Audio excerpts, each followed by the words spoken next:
ನಮಸ್ತೆ ಸ್ನೇಹಿತರೆ, ಇವತ್ತು ನಾವು ದ್ವಿತೀಯ BA ಇತಿಹಾಸ, ಭಾರತ ಇತಿಹಾಸ ಮತ್ತು ಸಂಸ್ಕೃತಿಯಲ್ಲಿ ಮುಖ್ಯವಾದ ಪ್ರಶ್ನೆಗಳನ್ನು ನೋಡ್ತಾ ಹೋಗುವ, ಆರಂಭದಿಂದ ಅಭ್ಯಾಸವನ್ನು ಮಾಡ್ತಾ ಹೋಗುವ.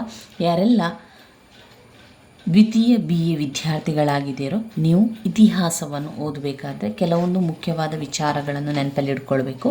ಬ್ಲಾಕ್ 1, 2, 3, 4 ಬ್ಲಾಕ್ಗಳಿಂದ ಪ್ರಶ್ನೆಗಳು ಬರುವುದರಿಂದ ನಾವು 4 ಬ್ಲಾಕಲ್ಲಿ ಕೊಟ್ಟಿರುವಂತಹ ಪದೇ ಪದೇ ರಿಪೀಟಾಗಿ ಬಂದಿರುವಂತಹ ಪ್ರಶ್ನೆಗಳನ್ನು ಮೊದಲು ಓದ್ಕೊಳ್ಬೇಕು.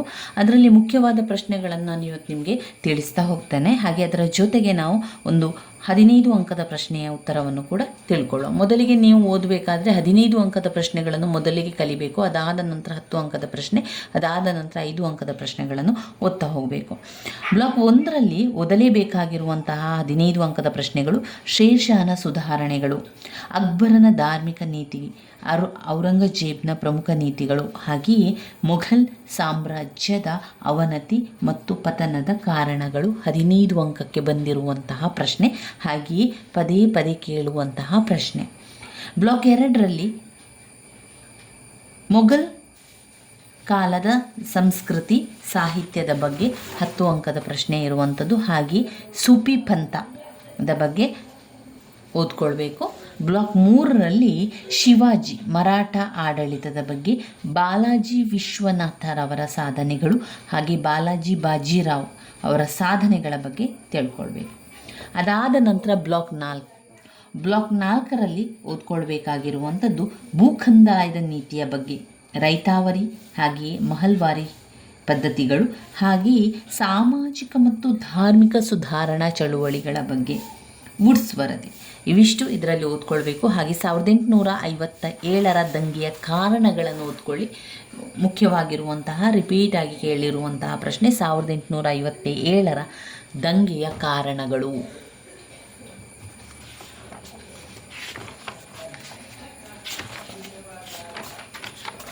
ನಾವು ಇವತ್ತು 15 ಅಂಕದ ಪ್ರಶ್ನೆಗಳನ್ನು ನೋಡ್ತಾ ಹೋಗುವ. ಈಗಾಗಲೇ ನಾವು ಹಲವು ವಿಡಿಯೋಗಳನ್ನು ಮಾಡಿದ್ದೇವೆ, ಹಲವು ಮುಖ್ಯವಾದ ಪ್ರಶ್ನೆಗಳ ಪಾಯಿಂಟ್ಸ್ಗಳನ್ನು ವಿವರಿಸಿದ್ದೇವೆ. ಅದೆಲ್ಲವೂ ಕೂಡ ಪ್ಲೇಲಿಸ್ಟಲ್ಲಿದೆ ಸ್ನೇಹಿತರೆ. ಪ್ಲೇಲಿಸ್ಟಲ್ಲಿ ನೀವು ನೋಡಿಕೊಂಡ್ರೆ ದ್ವಿತೀಯ BA ಇತಿಹಾಸದ ಮುಖ್ಯವಾದ ಪ್ರಶ್ನೆಗಳು, ಅದರ ವಿವರಣೆಗಳೆಲ್ಲವೂ ಕೂಡ ಇದೆ. ಈಗ ಮೊದಲಿಗೆ ಶೇರ್ಷಾನ ಸುಧಾರಣೆಗಳನ್ನು ತಿಳ್ಕೊಳ್ಳುವ. 15 ಅಂಕಕ್ಕೆ ಕೇಳುವಂತಹ ಪ್ರಶ್ನೆ, ಕೆಲವೊಮ್ಮೆ ಏನು ಮಾಡ್ತಾರೆ ಅದನ್ನು 10 ಅಂಕಕ್ಕೂ ಕೂಡ ಕೇಳುವಂತಹ ಪ್ರಶ್ನೆಯಾಗಿದೆ. ಶೇರ್ಷಾನ ಸುಧಾರಣೆಗಳನ್ನು ತಿಳ್ಕೊಳ್ಳುವ. ಯಾರು ಈ ಶೇರ್ಷಾ? ಶೇರ್ಷಾ ಸೂರ್ ಸಂತತಿಯ ಸ್ಥಾಪಕ. ಸೂರ್ ಸಂತತಿ ಎನ್ನುವಂತಹ ಒಂದು ಸಂತತಿ ಇತ್ತು, ಸೂರ್ ಸಂತತಿ. ಅದರ ಮುಖ್ಯ ಸ್ಥಾಪಕರೇ ಶೇರ್ಷಾ. ಶೇರ್ಷಾ ತನ್ನ 68ನೆಯ ಇಳಿವಯಸ್ಸಿನಲ್ಲಿ, 68 ವರ್ಷ ಆಗಿತ್ತು ಆಗಾಗಲೇ, ಭಾರತದ ಚಕ್ರವರ್ತಿಯಾಗಿ ಕೇವಲ 5 ವರ್ಷ ಮಾತ್ರ ಆನಂದವನ್ನು ಅನುಭವಿಸಿದವನು. ಸೂರ್ ಮನೆತನದ ಆಳ್ವಿಕೆ ಯಾವಾಗ ಆರಂಭವಾಯಿತು? ಸೂರ್ ಮನೆತನದ ಆಳ್ವಿಕೆಯನ್ನು ಸ್ಥಾಪನೆ ಮಾಡಲಾಯಿತು ಯಾವಾಗ? ಹುಮಾಯೂನನ ಸಮಯದಲ್ಲಿ. ಹುಮಾಯೂನನು ಇದ್ದಂಥ ಸಂದರ್ಭದಲ್ಲಿ ತನ್ನ ರಾಜ್ಯವನ್ನು ಕಳೆದುಕೊಂಡನಲ್ಲದೆ ಭಾರತವನ್ನು ಬಿಟ್ಟು ಹೋಗಿ ಪರ್ಷಿಯಾದ ರಾಜನಲ್ಲಿ ಆಶ್ರಿತನಾದನು ಹುಮಾಯೂನ್. ಅದಾದ ನಂತರ ಈ ಸೂರ್ ಸಂತತಿ ಬಂದದ್ದು. ಈ ಸೂರ್ ಸಂತತಿಯ ಸ್ಥಾಪಕ ಶೇರ್ಷಾ. ಶೇರ್ಷಾನು ತನ್ನ 68ನೆಯ ವಯಸ್ಸಿನಲ್ಲಿ ಏನು ಮಾಡ್ತಾನೆ? ಭಾರತದ ಚಕ್ರವರ್ತಿಯಾದ. 5 ವರ್ಷ ಮಾತ್ರ ಆನಂದವನ್ನು ಅನುಭವಿಸಿದ. ಇಷ್ಟು ಅಲ್ಪ ಕಾಲದಲ್ಲಿ ಶೇರ್ಷಾ ತನ್ನ ರಾಜ್ಯವನ್ನು ತುಂಬ ವಿಸ್ತರಣೆಯನ್ನು ಮಾಡಿದ್ದ. ಅವನ ಅಧಿಕಾರ ಕೂಡ ಸಂಘಟಿಸಿದವನವನು. ಅಲ್ಲದೆ ಪ್ರಜೆಗಳಿಗೆ ಉತ್ತಮ ಸರಕಾರವನ್ನು ಕೊಟ್ಟಿದ್ದಲ್ಲದೆ ಅವರ ಒಳಿತಿಗಾಗಿ ಅನೇಕ ಸುಧಾರಣೆಗಳನ್ನು ಪರಿಚಯಿಸುವುದರಲ್ಲಿ ಯಶಸ್ವಿಯಾದವನು ಶೇರ್ಷಾ. ಶೇರ್ಷಾನ ದಿಗ್ವಿಜಯಗಳನ್ನು ನೀವು ನೋಡಿದರೆ, ಕ್ರಿಸ್ತಶಕ 1541ರಲ್ಲಿ ಬಂಗಾಳದ ಗವರ್ನರ್ ಆಗಿದ್ದ ಕಿಜರ್ ಖಾನ್ ಶೇರ್ಷಾನ ವಿರುದ್ಧ ದಂಗೆ ಎದ್ದು ತಾನು ಸ್ವತಂತ್ರವನ್ನು ಘೋಷಿಸಿಕೊಂಡವನು. ಶೇರ್ಷಾ ಅವನನ್ನು ಸೋಲಿಸಿದ್ದಲ್ಲದೆ ಆತನನ್ನು ಸೆರೆಮನೆಯಲ್ಲಿ ಕೂಡ ಇರ್ತಾನೆ. ಮುಂದೆ ಏನಾಗ್ತದೆ? ಮುಂದೆ ಇಂತಹ ದಂಗೆಗಳನ್ನು ದೂರ ಮಾಡಲು ಬಂಗಾಳದ ಗವರ್ನರ್ ಹುದ್ದೆಯನ್ನು ರದ್ದು ಮಾಡಿ 47 ಸರಕಾರಗಳನ್ನಾಗಿ ವಿಂಗಡಿಸ್ತಾರೆ. ಆ ಕ್ಷಣದಲ್ಲಿ ಅಲ್ಲಿ ಅಂದರೆ ಸೂರ್ ಸಂತತಿಯಲ್ಲಿ ಬಂಗಾಳದ ಗವರ್ನರ್ ಹುದ್ದೆ ಅಂತ ಇತ್ತು. ಅದಾದ ನಂತರ ಶೇಷಃ ಏನು ಮಾಡ್ತಾನೆ, ಬಂಗಾಳದ ಗವರ್ನರ್ ಹುದ್ದೆಯನ್ನು ರದ್ದು ಮಾಡ್ತಾನೆ. 47 ಸರಕಾರ ಅಂತ ಹೇಳಿ ಅದನ್ನು ವಿಂಗಡಣೆಯನ್ನು ಮಾಡ್ತಾರೆ. ಎಲ್ಲ 47 ಸರಕಾರಗಳ ಆಡಳಿತವನ್ನು ನಿರ್ವಹಿಸಲಿಕ್ಕೆ ಯಾರನ್ನು ನೇಮಕ ಮಾಡ್ತಾರೆ? ಶೇಖ್ ದಾರನೆಂಬ ಅಧಿಕಾರಿಯನ್ನು ನೇಮಕ ಮಾಡ್ತಾರೆ. ಶೇಖ್ ದಾರನೆಂಬ ಅಧಿಕಾರಿಗಳನ್ನು, ತುಂಬ ಜನ ಶೇಖ್ದಾರರನ್ನು ನೇಮಕ ಮಾಡ್ತಾರೆ. ಅವರನ್ನು ತನ್ನ ನೇರ ಹಿಡಿತದಲ್ಲಿಟ್ಟುಕೊಂಡನು. ಗುಜರಾತ್ ಮತ್ತು ಮಾಳ್ವದ ಗವರ್ನರ್ ಶೇಷನ ಪರಮಾಧಿಕಾರವನ್ನು ಧಿಕ್ಕರಿಸಿ ಹೋಗ್ತಾರೆ. ಶೇಷ ತನ್ನ ಸೈನ್ಯದೊಂದಿಗೆ ಮುಂದುವರಿದು ಮಾರ್ಗ ಮಧ್ಯದಲ್ಲಿ ಗ್ವಾಲಿಯರ್, ಮಾಳ್ವಾ, ರಣತಂಬೂರ್, ರಾಯನ್ಸಿಂಗ್, ಚಂದೇರಿಗಳನ್ನು ವಶಪಡಿಸಿಕೊಂಡನು.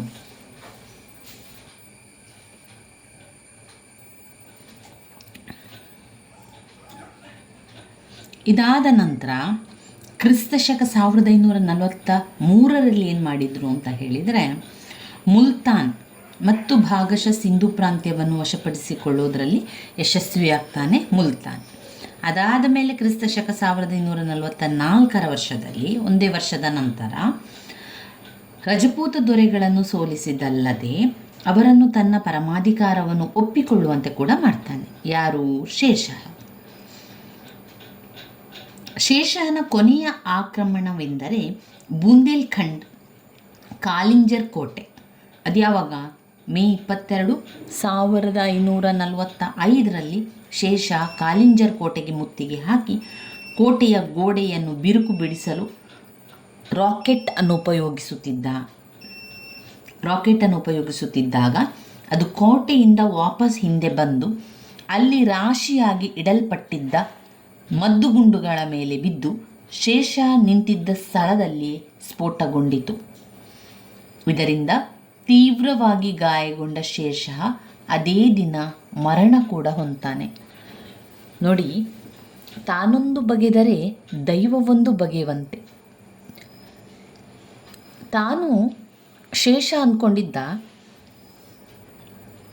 ರಾಕೆಟ್ಗಳನ್ನು ಉಪಯೋಗಿಸಿ ಕಾಲಿಂಜರ್ ಕೋಟೆಗೆ ಮುತ್ತಿಗೆ ಹಾಕಿ ಕಾಲಿಂಜರ್ ಕೋಟೆಯ ಗೋಡೆಯನ್ನು ಬಿರುಕು ಬಿಡಿಸಬೇಕು, ಅದನ್ನು ಒಡಿಬೇಕು ಎನ್ನುವಂತಹ ಒಂದು ಕಾರಣದಿಂದಾಗಿ ಶೇಷಃ ಏನು ಮಾಡ್ತಾನೆ, ರಾಕೆಟನ್ನು ತರಿಸುವಂಥದ್ದು. ಆದರೆ ಆ ರಾಕೆಟ್ ಏನಾಗ್ತದೆ ಅಂದರೆ ತಿರುಗು ಬಾಣವಾಗಿ ಬಂತು. ವಾಪಸ್ ಅದು ಗೋಡೆಗೆ ಅಪ್ಪಳಿಸಿ ಪುನಃ ಬಂದು ಅಲ್ಲಿ ರಾಶಿ ಇಟ್ಟಿದ್ದಂತಹ ಮದ್ದುಗುಂಡುಗಳ ಮೇಲೆ ಅದು ಹೋಗಿ ಬೀಳ್ತದೆ. ಆಗ ಅದು ಸ್ಫೋಟಗೊಳ್ತದಲ್ವಾ. ಆ ಸ್ಫೋಟಗೊಂಡಂತಹ ಜಾಗ ಎಲ್ಲಿ? ಶೇಷಃ ನಿಂತಿದ್ದ ಜಾಗದಲ್ಲಿ ಅದು ಸ್ಫೋಟಗೊಳ್ತದೆ. ಇದರಿಂದಾಗಿ ತೀವ್ರವಾದ ಒಂದು ಗಾಯ ಯಾರಿಗೆ ಆಗ್ತದೆ? ಶೇಷನಿಗೆ ಆಗ್ತದೆ. ಶೇಷಃ ಅದೇ ದಿನ ಮರಣವನ್ನು ಕೂಡ ಹೊಂತಾನೆ. ಇದಾದ ನಂತರ ಕೆಲವೊಂದು ವಿಚಾರಗಳು, ಅಂದರೆ ಶೇಷ ಯಾವ ರೀತಿ ಆಡಳಿತವನ್ನು ಮಾಡ್ತಾ ಇದ್ದ, ಶೇಷನ ಆಡಳಿತ ಕ್ರಮ ಯಾವ ರೀತಿ ಇತ್ತು ಎನ್ನುವಂಥದ್ದನ್ನೆಲ್ಲ ಅವರು ನಮಗೆ ತಿಳಿಸ್ತಾ ಹೋಗ್ತಾರೆ. ಅಂದರೆ ಇದರ ಆಧಾರಗಳು ನಮಗೆ ಸಿಕ್ಕಿರುವಂಥದ್ದು. ಶೇಷನ ಉತ್ತರಾಧಿಕಾರಿಗಳು. ಶೇಷನ ಮರಣಾನಂತರ ನೋಬಲರು ಆತನ ಕಿರಿಯ ಮಗ ಜಲಾಲ್ ಖಾನ್ನನ್ನು 1545ರ ಮೇ ತಿಂಗಳಲ್ಲಿ ಸುಲ್ತಾನನಂತ ಹೇಳಿ ಘೋಷಣೆ ಮಾಡ್ತಾರೆ. ಈ ಜಲಾನನ್ ಖಾನನು ಇಸ್ಲಾಂ ಶಾನ್ ಎಂಬ ಬಿರುದನ್ನು ಪಡೆದನು. ಈತನು ತನ್ನ ತಂದೆಗೆ ತಕ್ಕನಾದ ಮಗನಾಗಿ ಆಡಳಿತವನ್ನು ನಡೆಸಿದನು. ಆದರೆ ಈತನು ಅಲ್ಪಾಯುವಾಗಿದ್ದು ಕ್ರಿಸ್ತಶಕ 1553ರಲ್ಲಿ ಮರಣ ಕೂಡ ಹೊಂತಾನೆ. ಇಸ್ಲಾಂ ಶಾನ ನಂತರ ಬಂದ ಆತನ ಉತ್ತರಾಧಿಕಾರಿಗಳು ಸಮರ್ಥವಾಗಿರಲಿಲ್ಲ. ಈ ಸಂದರ್ಭವನ್ನು ಉಪಯೋಗಿಸಿಕೊಂಡ ಪಂಜಾಬ್, ಗುಜರಾತ್, ಮಾಳ್ವ ರಾಜ್ಯಗಳು ಸ್ವತಂತ್ರವನ್ನು ಘೋಷಿಸಿಕೊಂಡವು.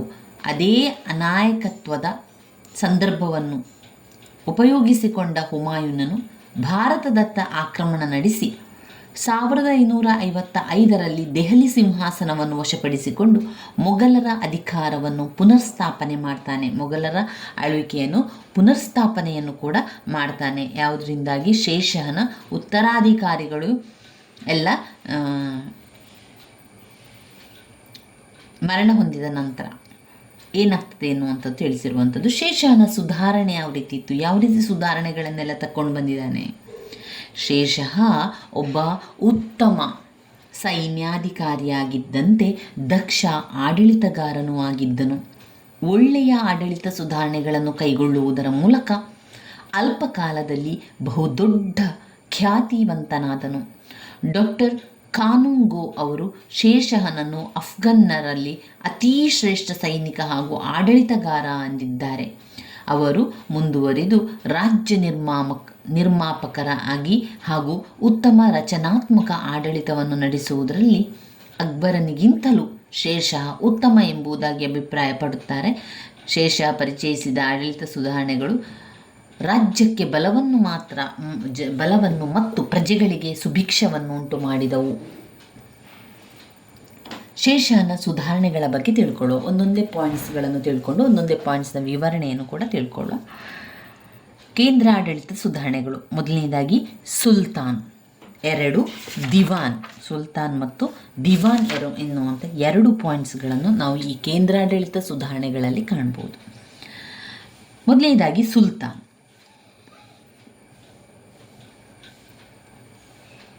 ಎಲ್ಲ ಅಧಿಕಾರವು ಶೇಷಹನಲ್ಲಿ ಕೇಂದ್ರೀಕೃತವಾಗಿತ್ತು. ನ್ಯಾಯ ತೀರ್ಮಾನ ಮಾಡುವುದರಲ್ಲಿ ಸುಲ್ತಾನನದೇ ಅಂತಿಮ ತೀರ್ಮಾನವಾಗಿದ್ದು, ಎಲ್ಲ ಕ್ರಿಮಿನಲ್ ಮೊಕದ್ದಮೆಗಳನ್ನು ಸುಲ್ತಾನನೇ ವಿಚಾರಣೆ ನಡೆಸುತ್ತಿದ್ದನು. ಆಡಳಿತಕ್ಕೆ ಸಂಬಂಧಿಸಿದಂತಹ ಎಲ್ಲ ತೀರ್ಮಾನಗಳನ್ನು ಶೇಷಾನೆ ತೆಗೆದುಕೊಳ್ತಾ ಇದ್ದಾನೆ. ಆತನ ಮಂತ್ರಿಗಳು ಮತ್ತು ನೋಬಲರು ಅವುಗಳನ್ನು ಕಾರ್ಯಗತಗೊಳಿಸಬೇಕಾಗಿತ್ತು. ಶೇಷನ ಮುಖ್ಯ ಉದ್ದೇಶ ಅವನ ಪ್ರಜೆಗಳ ಒಳಿತನ್ನು ಕುರಿತಾಗಿತ್ತು. ಆತನ ಕೇಂದ್ರಾಡಳಿತವು ಪರ್ಷಿಯನ್ ಮಾದರಿಯನ್ನು ಹೋಲುತ್ತಿತ್ತು. ದೆಹಲಿ ಸುಲ್ತಾನರು ಅನುಸರಿಸಿದ ಮಾದರಿಯನ್ನು ಶೇಷಃ ಮುಂದುವರಿಸಿದನು. ಕೇಂದ್ರಾಡಳಿತವನ್ನು 6 ವಿಭಾಗಗಳಾಗಿ ವಿಂಗಡಿಸಿ ಅವುಗಳನ್ನು ದಿವಾನಿಗಳೆಂದು ಕರೆದರು. ಪ್ರತಿಯೊಂದು ಇಲಾಖೆಗೂ ಪ್ರತ್ಯೇಕವಾದ ಮಂತ್ರಿಗಳ ಮೇಲ್ವಿಚಾರಣೆಗೊಳಪಟ್ಟಿತ್ತು. ದಿವಾನ್ ಇಲಾಖೆಗಳು. ದಿವಾನ್ ಇ ವಜೀರತ್. ಶೇಷನ ಆಡಳಿತದಲ್ಲಿ ಈ ಇಲಾಖೆ ಅತ್ಯಂತ ಪ್ರಮುಖವಾದದ್ದಾಗಿತ್ತು. ಈ ಇಲಾಖೆಯ ಮೇಲ್ವಿಚಾರಣೆಯನ್ನು ವಜೀರ್ ಎಂಬ ಮಂತ್ರಿಯು ನೋಡಿಕೊಳ್ಳುತ್ತಿದ್ದನು. ರಾಜ್ಯದ ಹಣಕಾಸು ಮತ್ತು ಕಂದಾಯವನ್ನು ಕಟ್ಟುವಂಥದ್ದು, ಕಂದಾಯವನ್ನು ಕೊಡುವಂಥದ್ದು ಇದೆಲ್ಲ ನೋಡಿಕೊಳ್ಳುವಂಥದ್ದು ಮೇಲ್ವಿಚಾರಣೆಗೊಳಪಟ್ಟಿದ್ದವು. ಇದರೊಂದಿಗೆ ಉಳಿದ ವಿಭಾಗಗಳ ಮಂತ್ರಿಗಳ ಮೇಲ್ವಿಚಾರಣೆಯು ಕೂಡ ಇವರ ಜವಾಬ್ದಾರಿಯಾಗಿತ್ತು. ದಿವಾನ್ ಇ ಆರಿಜ್ ಎನ್ನುವಂಥ ಪುಸ್ತಕ ಈ ಇಲಾಖೆಯ ಮುಖ್ಯಸ್ಥನನ್ನು ಆರಿಜ್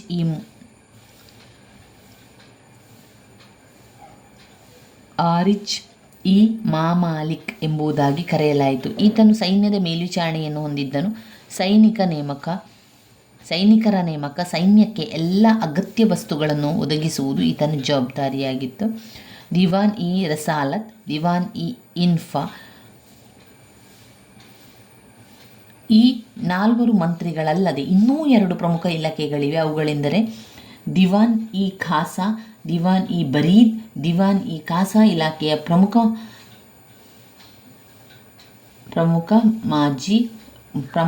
ಖಾಜಿಯಾಗಿದ್ದನು.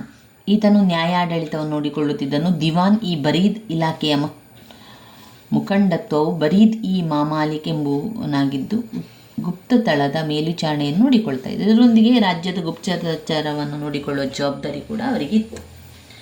ಇನ್ನು ಬರುವಂಥದ್ದು ಪ್ರಾಂತ್ಯಾಡಳಿತದಲ್ಲಿ ಸುಧಾರಣೆ.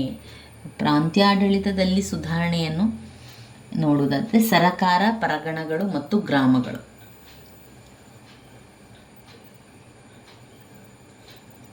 ಸರಕಾರ, ಪರಗಣಗಳು, ಗ್ರಾಮಗಳು ಪ್ರಾಂತ್ಯಾಡಳಿತ ಸುಧಾರಣೆಗಳಲ್ಲಿ ಬರುವಂಥದ್ದು. ಕೇಂದ್ರಾಡಳಿತದಲ್ಲಿ ಸುಲ್ತಾನ್ ಮತ್ತು ದಿವಾನ್ ಇಲಾಖೆಗಳು. ದಿವಾನ್ ಇ ವಜೀರತ್, ದಿವಾನ್ ಇ ಆರಿಜ್, ದಿವಾನ್ ಇ ರಸಾಲತ್, ದಿವಾನ್ ಇ ಇನ್ಫಾ ಎನ್ನುವ 4 ಮಂತ್ರಿಗಳು ಇರುವಂಥದ್ದು. ಪ್ರಾಂತ್ಯಾಡಳಿತದಲ್ಲಿ ಸುಧಾರಣೆಗಳು.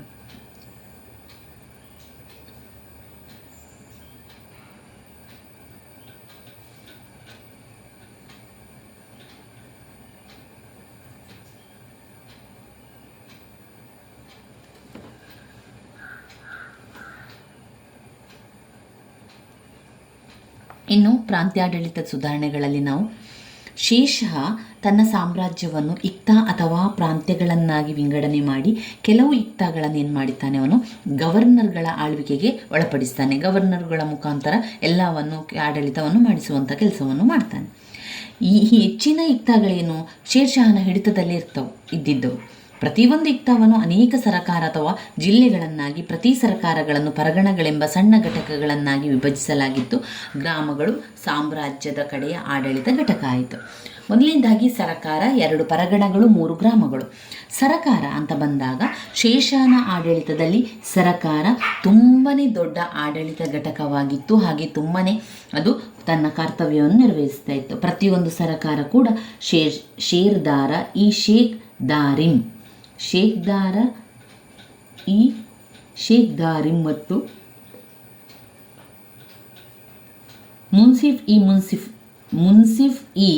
ಮುನ್ಸಿಫಾನ್ ಎಂಬ ಅಧಿಕಾರಿಗಳ ಮೇಲ್ವಿಚಾರಣೆಗೊಳಪಟ್ಟಿತ್ತು. ಮುಖ್ಯ ಶೇಖ್ದಾರನು ಸೈನ್ಯಾಧಿಕಾರಿಯಾಗಿದ್ದು ಸರಕಾರಗಳಲ್ಲಿ ಶಾಂತಿ ಸುವ್ಯವಸ್ಥೆಯನ್ನು ಕಾಪಾಡುವುದು ಅವನ ಕರ್ತವ್ಯ. ಇದರೊಂದಿಗೆ ಸಹಾಯಕ ಶೇಖ್ದಾರರಿಗೆ ಆಯಾಯ ಸರಕಾರಗಳ ಕಂದಾಯ ಮತ್ತು ಇತರ ತೆರಿಗೆಗಳನ್ನು ವಸೂಲಿ ಮಾಡಲು ಸಹಾಯ ಮಾಡಬೇಕಾಗಿತ್ತು. ಸರಕಾರದ ಮತ್ತೊಬ್ಬ ಅಧಿಕಾರಿ ಮುಖ್ಯ ಮುನ್ಸಿಫ್. ಈತನ ಮುಖ್ಯ ಕರ್ತವ್ಯವೆಂದರೆ ಸರಕಾರಗಳಲ್ಲಿ ನಡೆಯುತ್ತಿದ್ದ ಸಿವಿಲ್ ವ್ಯಾಜ್ಯಗಳನ್ನು ತೀರ್ಮಾನ ಮಾಡಿ ನ್ಯಾಯವನ್ನು ದೊರಕಿಸಿಕೊಡುವುದಾಗಿದೆ.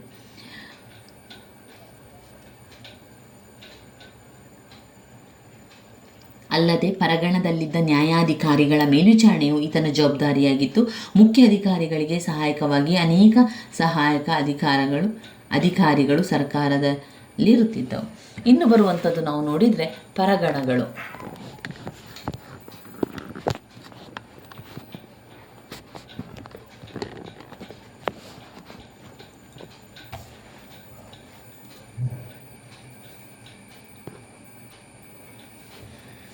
ಪರಗಣಗಳು ಅಂತ ಹೇಳಿದರೆ ಪ್ರತಿಯೊಂದು ಸರಕಾರವನ್ನು ಪರಗಣಗಳನ್ನಾಗಿ ವಿಂಗಡಿಸಲಾಗುವಂಥದ್ದು, ಅಂದರೆ ಚಿಕ್ಕ ಚಿಕ್ಕ ಭಾಗವಾಗಿ ವಿಂಗಡಿಸುವಂಥದ್ದು.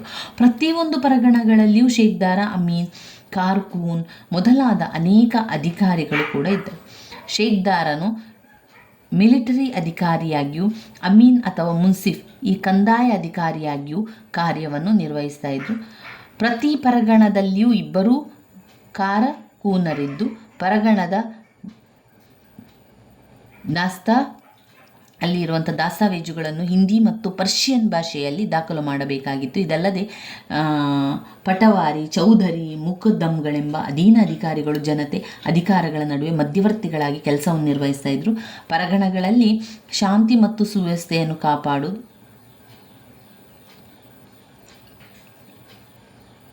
ಶೇಖ್ದಾರನ ಜವಾಬ್ದಾರಿಯಾಗಿತ್ತು.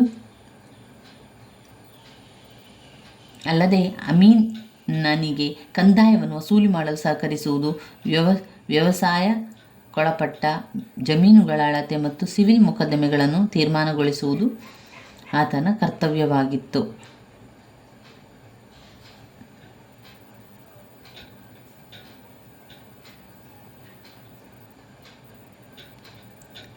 ಇನ್ನು ಗ್ರಾಮಗಳು. ಗ್ರಾಮ ರಾಜ್ಯದ ಅತ್ಯಂತ ಕೆಳಗಿನ ಆಡಳಿತ ಘಟಕ ಆಗಿರುವಂಥದ್ದು ಗ್ರಾಮಗಳು ಅಂತ ಹೇಳೋದು. ಹಳ್ಳಿಗಳು, ಪಂಚಾಯಿತಿಗಳು ಅವುಗಳ ಮೇಲ್ವಿಚಾರಣೆಯನ್ನು ಮಾಡ್ತದೆ, ಆದರೆ ನೇರವಾಗಿ ಸರ್ಕಾರ ಅದಕ್ಕೆ ಯಾವುದೇ ಕೆಲಸದಲ್ಲಿ ತೊಡಗಿಕೊಳ್ಳುವುದಿಲ್ಲ. ಗ್ರಾಮ ಪಂಚಾಯಿತಿಗಳು ಗ್ರಾಮದ ಹಿರಿಯರನ್ನು ಒಳಗೊಂಡಿದ್ದು ಆಯಾಯ ಗ್ರಾಮಗಳ ಜನತೆಯ ಅಭಿವೃದ್ಧಿ ಅನ್ನೋದು ಗಮನಿಸ್ತಾ ಇರ್ತದೆ, ಅದರ ಕರ್ತವ್ಯ ಕೂಡ ಆಗಿರ್ತದೆ.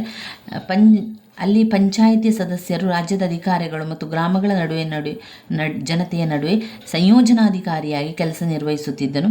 ಗ್ರಾಮಗಳಲ್ಲಿ ಶಾಂತಿ ಪಾಲನೆ, ವ್ಯಾಜ್ಯಗಳನ್ನು ತೀರ್ಮಾನಗೊಳಿಸುವ ಜವಾಬ್ದಾರಿ ಇವು ಕೂಡ ಪಂಚಾಯಿತಿಗೆ ಇತ್ತು. ಇದರೊಂದಿಗೆ ಚೌಕಿದಾರರು ಮತ್ತು ಅದರಲ್ಲಿ ಬೇರೆ ಬೇರೆ ಅಂದರೆ ಚೌಕಿದಾರರು ಮತ್ತು ಪಟವಾರಿಗಳು ಗ್ರಾಮಗಳ ಆಡಳಿತದಲ್ಲಿ ಸಹಕಾರಿ ಅಧಿಕಾರಿಗಳಿಗೆ ಸಹಕಾರವನ್ನು ಕೂಡ ಅವರು ಮಾಡ್ತಾ ಇದ್ರು. ಇದು ಗ್ರಾಮಗಳಲ್ಲಿ ನಾವು ನೋಡೋದಾದರೆ. ಇನ್ನು ಶೇರ್ಷಾಹನ ಸುಧಾರಣೆಗಳಲ್ಲಿ ಮುಖ್ಯವಾದ ಮೂರನೇ ಪಾಯಿಂಟ್ ಭೂಕಂದಾಯ ಸುಧಾರಣೆ. ಭೂಕಂದಾಯದಲ್ಲಿ ಸುಧಾರಣೆ, ಒಟ್ಟು 3 ಭೂಕಂದಾಯದ ಸುಧಾರಣೆಗಳನ್ನು ಕಾಣಬಹುದು. ಉದ್ದೇಶ: 1, ವ್ಯವಸಾಯ ಉತ್ಪನ್ನ ಹೆಚ್ಚಳ, ಕಂದಾಯದಲ್ಲಿ ಹೆಚ್ಚಳವನ್ನುಂಟು ಮಾಡುವುದು. 3, ಉದ್ದೇಶಗಳಿಂದ ಕೂಡಿದ್ದದು. ಒಂದು, ಬೇಸಾಯಗಾರರ ಸ್ಥಿತಿಯನ್ನು ಉತ್ತಮಪಡಿಸುವುದು, ವ್ಯವಸಾಯ ಉತ್ಪನ್ನಗಳ ಹೆಚ್ಚಳ ಮಾಡುವುದು, ಕಂದಾಯದಲ್ಲಿ ಹೆಚ್ಚಳವನ್ನುಂಟು ಮಾಡುವುದು.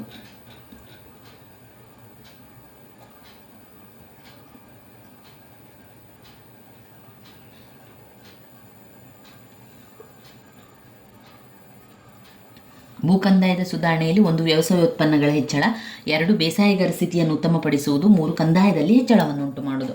ನೀವು ಈಗ ಎಷ್ಟೋ ವರ್ಷದ ನಂತರ ಓದ್ತಾ ಇದ್ದೀರಿ ಅಥವಾ ಇನ್ನೂ ಓದಲಿಕ್ಕೆ ಆರಂಭ ಮಾಡಲಿಲ್ಲ ಅಂತಾದವರು ನೀವೇನು ಮಾಡಬೇಕು ಅಂದರೆ ಈ 15 ಅಂಕದ ಪ್ರಶ್ನೆಯನ್ನು ಸರಿಯಾಗಿ ಕಲಿತುಕೊಳ್ಳಿ. ಅದರಲ್ಲಿರುವಂಥ ಬೇರೆ ಬೇರೆ ಪಾಯಿಂಟ್ಸ್ಗಳಿದೆಯಲ್ಲ, ಈಗ ಉದಾಹರಣೆಗೆ ಕೇಂದ್ರಾಡಳಿತ ಸುಧಾರಣೆ, ಅದರಲ್ಲಿ ಸುಲ್ತಾನ್ ಮತ್ತು ದಿವಾನ್ ಇಲಾಖೆಗಳು. ಅದಾದ ನಂತರ ಪ್ರಾಂತ್ಯಾಡಳಿತದ ಅಧಿಕಾರಿಗಳು, ಪ್ರಾಂತ್ಯಾಡಳಿತ ಅಧಿಕಾರದಲ್ಲಿ ಸರಕಾರ, ಪದಗಣಗಳು, ಗ್ರಾಮಗಳು, ಈ ಒಂದು 3 ಪಾಯಿಂಟ್ಸ್ಗಳನ್ನು ಕಾಣ್ಬೋದು. ಅದಾದ ನಂತರ ಅದರಲ್ಲಿ ಭೂಕಂದಾಯದ ಸುಧಾರಣೆಯನ್ನು ಕೇಳಿದ್ದಾರೆ. ಭೂಕಂದಾಯದ ಸುಧಾರಣೆಗಳು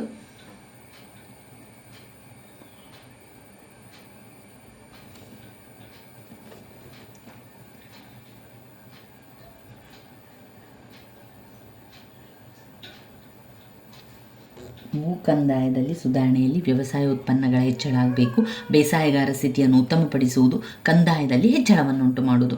ಈ 3 ವಿಚಾರಗಳು ಭೂಕಂದಾಯದ ಸುಧಾರಣೆಯಲ್ಲಿ ಬರ್ತದೆ. ಈಗ ವ್ಯವಸಾಯಕ್ಕೆ ಅಂತ ಇಟ್ಟಿದ್ದಂತಹ ಭೂಮಿಯನ್ನು ಒಂದೇ ನಮೂನೆಯಲ್ಲಿ ಅಳತೆ ಮಾಡಿ ಅಲ್ಲಿ ಸಂಬಂಧಪಟ್ಟಂತಹ ಬೇಸಾಯಗಾರರನ್ನು ಹಾಗೆ ಅದರ ಒಂದು ಭೂಮಿಯನ್ನು ಅಳತೆ ಮಾಡಿ ಸಿಕಂದರ್ ಗಜವನ್ನು ಉಪಯೋಗಿಸಿಕೊಳ್ಳಲಾಯಿತು. ಖರೀಜ್ ಹಗ್ಗವನ್ನು ಅಳತೆಯ ಸಾಧನವಾಗಿ ಬಳಸಿದ್ದಲ್ಲದೆ ಭೂಕಂದಾಯವನ್ನು ನಿಗದಿಗೊಳಿಸಲು ಅಲ್ಲಿ ಬಿಗ ಎಂಬುದನ್ನು ಅಳತೆ ಮಾನವನಾಗಿ ಉಪಯೋಗಿಸಲಾಗಿತ್ತು. ಬಿಗ ಎನ್ನುವಂಥ ಅಳತೆಯನ್ನು ಬಳಸುವಂಥದ್ದು.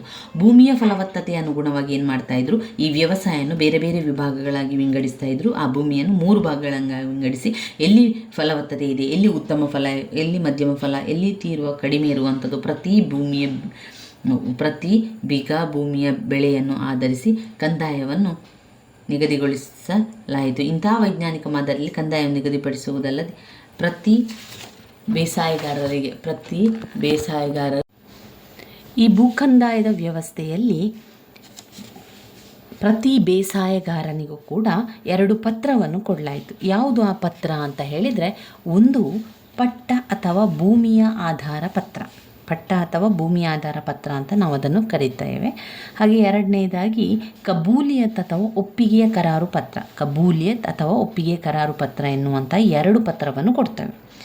ಪಟ್ಟ ಅಥವಾ ಭೂಮಿಯ ಆಧಾರದ ಪತ್ರ ಪ್ರತಿ ಬೇಸಾಯಗಾರನ ಅಧೀನದಲ್ಲಿದ್ದ ವಿವಿಧ ರೀತಿಯ ಭೂಮಿ, ಅವುಗಳಲ್ಲಿ ಆತನು ಬೆಳೆಯುತ್ತಿದ್ದ ಬೆಳೆಗಳು, ಅದರ ಮೇಲೆ ವಿಧಿಸಿದ ಕಂದಾಯ, ಈ ಎಲ್ಲ ವಿವರಗಳು ಅದರಲ್ಲಿ ಇರ್ತದೆ. ಇನ್ನು ಕಬೂಲಿಯತ್ ಅಥವಾ ಒಪ್ಪಿಗೆ ಕರಾರು ಪತ್ರ ನಿಗದಿಗೊಳಿಸಿದ ಪ್ರಮಾಣದಲ್ಲಿ ಕಂದಾಯವನ್ನು ರಾಜ್ಯಕ್ಕೆ ಸಲ್ಲಿಸುತ್ತೇನೆಂಬ ಭರವಸೆಯ ಪ್ರಮಾಣ ಪತ್ರ ಆಗಿರುವಂಥದ್ದು. ಅದರಿಂದ ಬೇಸಾಯಗಾರನಿಗೆ 2 ಪತ್ರವನ್ನು ಕೊಡುವಂಥದ್ದು. ಒಂದು ಅವನ ಕಂದಾಯ, ಅವನ ಬೆಳೆಯುವಂತಹ ಬೆಳೆ, ಅದಕ್ಕೆ ವಿವರಗಳು. ಮತ್ತೊಂದು ಕಬೂಲಿಯತ್ ಅಥವಾ ಒಪ್ಪಿಗೆ ಕರಾರು ಪತ್ರ ಎನ್ನುವಂಥ ತಾನು ಕಂದಾಯವನ್ನು ಕಟ್ತೇನೆ ಎನ್ನುವಂಥದ್ದು ಪ್ರಮಾಣ ಪತ್ರ ಆಗಿರುವಂಥದ್ದು. ಭೂಕಂದಾಯದೊಂದಿಗೆ ಬೇಸಾಯಗಾರನು ಜಾರಿಬಾನ ಎಂಬ ಭೂಮಾಪಕರ ಶುಲ್ಕ, ಮುಹಸಿಲ್ಲಾನ ಎಂಬ ಕಂದಾಯ ಅಧಿಕಾರಿಗಳ ಶುಲ್ಕವನ್ನು ಕೂಡ ಅವನು ಸಂದಾಯ ಮಾಡಬೇಕಾಗಿತ್ತು. ಶೇಷ ರೈತ ಮತ್ತು ರಾಜ್ಯದ ಮಧ್ಯೆ ಇದ್ದ ಜಮೀನ್ದಾರರು, ಗುತ್ತಿಗೆದಾರರು ಮೊದಲಾದ ಮಧ್ಯವರ್ತಿಗಳನ್ನು ರದ್ದುಗೊಳಿಸಿದನು. ಬೇಸಾಯಗಾರನನ್ನು ಪ್ರೋತ್ಸಾಹಿಸುವ ದೃಷ್ಟಿಯಿಂದ ವಿಪತ್ತು ತಲೆದೋರಿದಾಗ ಸರಕಾರದಿಂದ ಅವರಿಗೆ ಬಾವಿಗಳನ್ನು ಕೊರೆಸಿಕೊಳ್ಳಲು, ಬೇಸಾಯಕ್ಕೆ ಬೇಕಾದ ಸಲಕರಣೆಗಳನ್ನು ಕೊಳ್ಳಲು ತಕಾವಿ ಸಾಲವನ್ನು ಕೊಡಲಾಗುತ್ತಿತ್ತು. ಕಂದಾಯ ಇಲಾಖೆಯಲ್ಲಿ ಭ್ರಷ್ಟಾಚಾರವನ್ನು ದೂರ ಮಾಡಲು ಪದೇ ಪದೇ ಕಂದಾಯ ಅಧಿಕಾರಿಗಳನ್ನು ಒಂದು ಕಡೆಯಿಂದ ಮತ್ತೊಂದು ಕಡೆಗೆ ವರ್ಗಾಯಿಸುತ್ತಿದ್ದನು. ಇನ್ನು ಸೈನಿಕ ಸುಧಾರಣೆ ಯಾವ ರೀತಿ ಇತ್ತು? ಸೈನಿಕ ಸುಧಾರಣೆ, ಶೇರ್ಷಾಹನು ದೆಹಲಿಯ ಸಿಂಹಾಸನವನ್ನು ಆಕ್ರಮಿಸಿದ್ದು ತನ್ನ ಸೈನಿಕರ ಬಲದಿಂದ ಎನ್ನುವಂಥದ್ದು ಸತ್ಯ. ಕೇಂದ್ರದಲ್ಲಿ ಬಹುದೊಡ್ಡವಾದ ಒಳ್ಳೆಯ ಸುಸಜ್ಜಿತ ಸೇನೆಯನ್ನು ಶೇರ್ಷಾಹ ಹೊಂದಿದ್ದ. ಶೇಷನು ಸೈನ್ಯಕ್ಕೆ ನೇಮಕಾತಿಯನ್ನು ಮಾಡುವ ಸಂದರ್ಭದಲ್ಲಿ ತಾನೇ ಖುದ್ದು ಹೋಗಿ ಅವರ ಗುಣಗಳನ್ನು ಪರಿಶೀಲಿಸಿ ನಂತರ ನೇಮಕವನ್ನು ಮಾಡಿಕೊಳ್ತಾ ಇದ್ದ. ಹಾಗೆಯೇ ಪದೇ ಪದೇ ಸೈನಿಕರ ತಾಣಗಳನ್ನು ಭೇಟಿ ಮಾಡುವಂಥದ್ದು, ಸೈನಿಕರಿಗೆ ಹಣದ ರೂಪದಲ್ಲೂ ಸೈನಿಕಾಧಿಕಾರಿಗಳಿಗೆ ಜಹಗೀರು ರೂಪದಲ್ಲೂ ಅವರ ವೇತನವನ್ನು ನೀಡಲಾಗ್ತಾ ಇತ್ತು. ಅಲ್ಲಾವುದ್ದೀನ್ ಖಿಲ್ಜಿಯಂತೆ ಸೈನ್ಯದ ವಿವರಗಳುಳ್ಳ ಪಟ್ಟಿಯನ್ನು ಮತ್ತು ಕುದುರೆಗಳಿಗೆ ಮುದ್ರೆಯನ್ನೊತ್ತುವ ಪದ್ಧತಿಯನ್ನು ಶೇಷ ಮುಂದುವರೆಸಿದನು. ಸೈನ್ಯಕ್ಕೆ ಸೇರಿದ ಅಶ್ವಗಳನ್ನು ದುರುಪಯೋಗಪಡಿಸಿಕೊಳ್ಳದಂತೆ ಹಾಗೂ ಸೈನಿಕರಲ್ಲಿ ಶಿಸ್ತು ಕಡಿಮೆಯಾಗದಂತೆ ಮಾಡಲು ಕಠಿಣವಾದ ಕ್ರಮಗಳನ್ನು ಶೇಷ ಪರಿಚಯಿಸಿದ. ಅದಾದ ನಂತರ ಪೊಲೀಸ್ ಸುಧಾರಣೆಗಳು. ಶೇಷ ಅತ್ಯಂತ ಶಿಸ್ತಿನ ಮನುಷ್ಯ ಹಾಗೂ ದೇವರಲ್ಲಿ ಭಯಭಕ್ತಿ ಉಳ್ಳವನಾಗಿದ್ದನು. ತನ್ನ ಪ್ರಜೆಗಳ ಮಾನ ಮತ್ತು ಪ್ರಜೆಗಳ ಯಾವುದಾದ್ರೂ ಒಂದು ಆಸ್ತಿ ಪಾಸ್ತಿಗಳನ್ನೆಲ್ಲ ರಕ್ಷಿಸುವಂಥದ್ದು ಅವನ ಕರ್ತವ್ಯ ಅಂತ ಹೇಳಿ ಶೇಷ ತಿಳಿದಿದ್ದ. ಇನ್ನು ಶೇಷನ ಆಡಳಿತದಲ್ಲಿ ಸಿವಿಲ್ ಮತ್ತು ಮಿಲಿಟರಿ ಕಾರ್ಯಗಳಲ್ಲಿ ಹೆಚ್ಚು ವ್ಯತ್ಯಾಸ ಇರಲಿಲ್ಲ. ಅಲ್ಲದೆ ಶೇಷ ಏನು ಮಾಡ್ತಾ ಇದ್ದ, ತನ್ನ ರಾಜ್ಯದಲ್ಲಿ ತಪ್ಪಿತಸ್ಥರಿಗೆ ಶಿಕ್ಷೆಯನ್ನು ನೀಡುವಂತಹ ಅಧಿಕಾರ ಕೂಡ ಹೊಂದಿದ್ದರು. ಅಷ್ಟೇ ಅಲ್ಲದೆ ಶೇಖ್ದಾರ, ಮುಖ್ಯ ಶೇಖ್ದಾರ, ಮುನ್ಸಿಫ್ಗಳು, ಫೌಜದಾರರು ಅವರವರ ಸ್ಥಳಗಳಲ್ಲಿ ಶಾಂತಿಯನ್ನು ಕಾಪಾಡುವ ಹೊಣೆಯನ್ನು ಕೂಡ ಹೊತ್ತಿದ್ದರು. ಶಿಕ್ಷೆ ಬಹಳ ಕ್ರೂರವಾಗಿತ್ತು. ಶೇಷನ ಪರಿಣಾಮಕಾರಿ ಪೊಲೀಸ್ ವ್ಯವಸ್ಥೆಯನ್ನು ಅಬ್ಬಾಸ್ ಅವರು ಹೀಗೆ ಹೊಗಳಿದ್ದಾರೆ: ವಯಸ್ಸಾದ ಹೆಂಗಸು ಬುಟ್ಟಿಯ ತುಂಬ ಬಂಗಾರದ ಒಡವೆಗಳನ್ನು ಹೊತ್ತುಕೊಂಡು ಒಂದು ಕಡೆಯಿಂದ ಮತ್ತೊಂದು ಕಡೆಗೆ ಪ್ರಯಾಣ ಮಾಡಿದರೂ ಕೂಡ ಕಳ್ಳಕಾಕರ ಭಯ ಇರಲಿಲ್ಲ ಎನ್ನುವಂಥದ್ದನ್ನು ಉದಾಹರಣೆ ಕೊಟ್ಟದ್ದು ಅಬ್ಬಾಸ್. ಶೇಷನು ವಿಧಿಸುತ್ತಿದ್ದ ಕಠಿಣ ಶಿಕ್ಷೆಗೆ ಹೆದರಿ ಕಳ್ಳತನವನ್ನು ಯಾರೂ ಕೂಡ ಮಾಡ್ತಾ ಇರಲಿಲ್ಲ. ಅದು ಒಂದು ಒಳ್ಳೆಯ ಒಂದು ಸುಧಾರಣೆಯಾಯಿತದು. ನಂತರ ನ್ಯಾಯಾಂಗ ಸುಧಾರಣೆ. ನ್ಯಾಯಾಂಗ ಸುಧಾರಣೆಯನ್ನು ನಾವು ನೋಡಿದರೆ ಧರ್ಮಗುಣ ಪ್ರಾಮಾಣಿಕತೆಗಳಿಗೆ ಹೆಸರಾದಂತಹ ಶೇರ್ಷಾ ತನ್ನ ಪ್ರಜೆಗಳ ಮನಸ್ಸಿನಲ್ಲಿ ನಿರಂತರವಾಗಿ ನೆಲೆಸಿದ್ದ. ನ್ಯಾಯ ತೀರ್ಮಾನ ಮಾಡುವಾಗ ತನ್ನ ಬಂಧುಗಳನ್ನು ಅವನು ಬಿಡುತ್ತಿರಲಿಲ್ಲ. ಎಲ್ಲರಿಗೂ ಸಮಾನವಾದ ನ್ಯಾಯವನ್ನು ದೊರಕಿಸಿಕೊಡ್ತಾ ಇದ್ದ. ಗ್ರಾಮ ಪಂಚಾಯಿತಿಯಿಂದ ಸರಕಾರಗಳವರೆಗೆ ಅವರವರಿಗೆ ನಿಗದಿಯಾದ ಸ್ಥಳಗಳಲ್ಲಿ ನ್ಯಾಯ ತೀರ್ಮಾನಕ್ಕಾಗಿ ಹಲವಾರು ಸರಕಾರಿ ಅಧಿಕಾರಿಗಳನ್ನು ನೇಮಿಸಿದ್ದರು. ಸ್ಥಳೀಯ ಅಪರಾಧಕ್ಕೆ ಸ್ಥಳೀಯ ಜವಾಬ್ದಾರಿ ಎಂಬ ತತ್ವವನ್ನು ಶೇಷ ಪಾಲಿಸುತ್ತಿದ್ದನು. ಅವನ ಪ್ರಕಾರ ಕಳ್ಳತನ, ದರೋಡೆ, ಕೊಲೆ ಇವುಗಳು ಸ್ಥಳೀಯರಿಗೆ ತಿಳಿಯದೆ ನಡೆಯಲು ಸಾಧ್ಯವಿರಲಿಲ್ಲ. ಆದ್ದರಿಂದ ಸ್ಥಳೀಯರನ್ನು ಹೊಣೆಗಾರರನ್ನಾಗಿ ಮಾಡಿದರೆ ಅಪರಾಧಗಳನ್ನು ತಡೆಯಬಹುದು. ಈ ದೃಷ್ಟಿಯಿಂದ ಮುಕದ್ದಮ್ ಮತ್ತು ಚೌಧರಿಗಳಿಗೆ ಅಪರಾಧಗಳನ್ನು ಪತ್ತೆ ಹಚ್ಚಲು ಹೆಚ್ಚಿನ ಅಧಿಕಾರವನ್ನು ನೀಡಿದ್ದರು. ಇನ್ನು ನಾವು ನೋಡಿದರೆ ಜನೋಪಯೋಗಿ ಕ್ರಮಗಳು. ಜನ ಉಪಯೋಗಿಯ ಕ್ರಮಗಳನ್ನು ಕೂಡ ನೆರವೇರಿಸ್ತಾನೆ, ಮಾಡ್ತಾನೆ. ಏನೆಲ್ಲ ಮಾಡ್ತಾನೆ ಜನೋಪಯೋಗಿ? ಜನರಿಗೆ ಸಹಾಯಕವಾಗಲಿಕ್ಕೆ, ಸರಕುಗಳ ಸುಲಭ ಸಾಗಾಣಿಕೆಗೆ ಹಾಗೂ ಜನತೆಗೆ ಒಂದು ಕಡೆಯಿಂದ ಮತ್ತೊಂದು ಕಡೆಗೆ ಹೋಗಬೇಕು ಅಂತ ಹೇಳಿದರೆ ಅವರಿಗೆ ಒಂದು ಸಂಚಾರ ವ್ಯವಸ್ಥೆಯನ್ನು ಮಾಡಿಕೊಡಬೇಕು. ಸಂಪರ್ಕವನ್ನು ಕಲ್ಪಿಸಲಿಕ್ಕೆ ಶೇಷ ಗಮನವನ್ನು ನೀಡುತ್ತಾನೆ. ಹಳೆಯ ರಸ್ತೆಗಳನ್ನು ದುರಸ್ತಿಗೊಳಿಸಿದ್ದಲ್ಲದೆ ಹೊಸ ರಸ್ತೆಗಳನ್ನು ಕೂಡ ನಿರ್ಮಾಣ ಮಾಡ್ತಾನೆ. ಶೇಷನು ತನ್ನ ಸಾಮ್ರಾಜ್ಯದಲ್ಲಿ 4 ರಾಷ್ಟ್ರೀಯ ಹೆದ್ದಾರಿಗಳನ್ನು ನಿರ್ಮಾಣ ಮಾಡ್ತಾನೆ. ಅಷ್ಟೇ ಅಲ್ಲದೆ ಗಾಂವ್ಗೆ ಅಕಟ್ವರೆಗೆ, ಆಗ್ರಾದಿಂದ ಮುಂಡುವರೆಗೆ, ಆಗ್ರಾದಿಂದ ಜೋಧ್ಪುರ್ ಮತ್ತು ಚಿತ್ತೂರ್ವರೆಗೆ, ಲಾಹೋರದಿಂದ ಮುಲ್ತಾನ್ವರೆಗೆ ಈ 4 ಹೆದ್ದಾರಿಗಳು ರಾಜಧಾನಿಯಿಂದ ಹೊರಟು ಮುಖ್ಯ ಮಾರ್ಗಗಳ ಮೂಲಕ ತನ್ನ ಕೊನೆಯನ್ನು ಮುಟ್ಟುತ್ತಿದ್ದವು. ಈ ಹೆದ್ದಾರಿಗಳ ಇಕ್ಕೆಲೆಗಳಲ್ಲಿ ಜನರಿಗೆ ನೆರಳು ನೀಡುವ ಮರಗಳನ್ನು ಕೂಡ ನೆಡೆಸಿದ್ದನು. ಇದರಲ್ಲಿ ಜನರ ಜನೋಪಯೋಗಿ ಕ್ರಮಗಳು, ಈಗ ಅವರ ಒಂದು ಜನೋಪಯೋಗಿ ಕ್ರಮಗಳು ಯಾವ ರೀತಿ ಇತ್ತು ಅಂತ ಹೇಳಿದರೆ, ಸರಾಯುಗಳನ್ನು ಮಾಡ್ತಾ ಇದ್ದ ರಾಜ. ಗುಪ್ತದಳ ಇಲಾಖೆಗಳನ್ನೆಲ್ಲ ನೇಮಕ ಮಾಡಿರುವಂಥದ್ದು ಈ ಜನೋಪಯೋಗಿಯ ಕ್ರಮಗಳಲ್ಲಿ ಮಾಡಿರುವಂತಹ ಕ್ರಮಗಳು. ಒಂದು ಸರಾಯಿಗಳು ಅಂದರೆ ಏನು? ಅದು ತಂಗುದಾಣ ಅಂತಲೇ ಹೇಳ್ಬೋದು. ಮೊದಲಿನ ಕಾಲದಲ್ಲಿ ಹೇಳುವುದಾದರೆ ಛತ್ರಗಳು, ಉಚಿತವಾಗಿರುವಂಥ ಛತ್ರಗಳು. ಹೆದ್ದಾರಿಗಳಲ್ಲಿ ಸಂಚರಿಸುವವರ ಅನುಕೂಲಕ್ಕಾಗಿ 1700 ಸರಾಯುಗಳನ್ನು ಅಥವಾ ತಂಗುದಾಣಗಳನ್ನು ಶೇಷನು ನಿರ್ಮಿಸಿದನು. ಪ್ರತಿಯೊಂದು ಸರಾಯಿಗಳಲ್ಲೂ ಹಿಂದೂ ಮತ್ತು ಮುಸಲ್ಮಾನರಿಗೆ ಪ್ರತ್ಯೇಕವಾದ ಕೋಣೆಗಳಿದ್ದವು. ಹಾಗೆಯೇ ಪ್ರತ್ಯೇಕವಾದ ಬಾವಿ, ಮಸೀದಿ, ದೇವಾಲಯ, ಅಡುಗೆ ಕೋಣೆಗಳನ್ನು ಕೂಡ ನಿರ್ಮಿಸಲಾಗಿತ್ತು.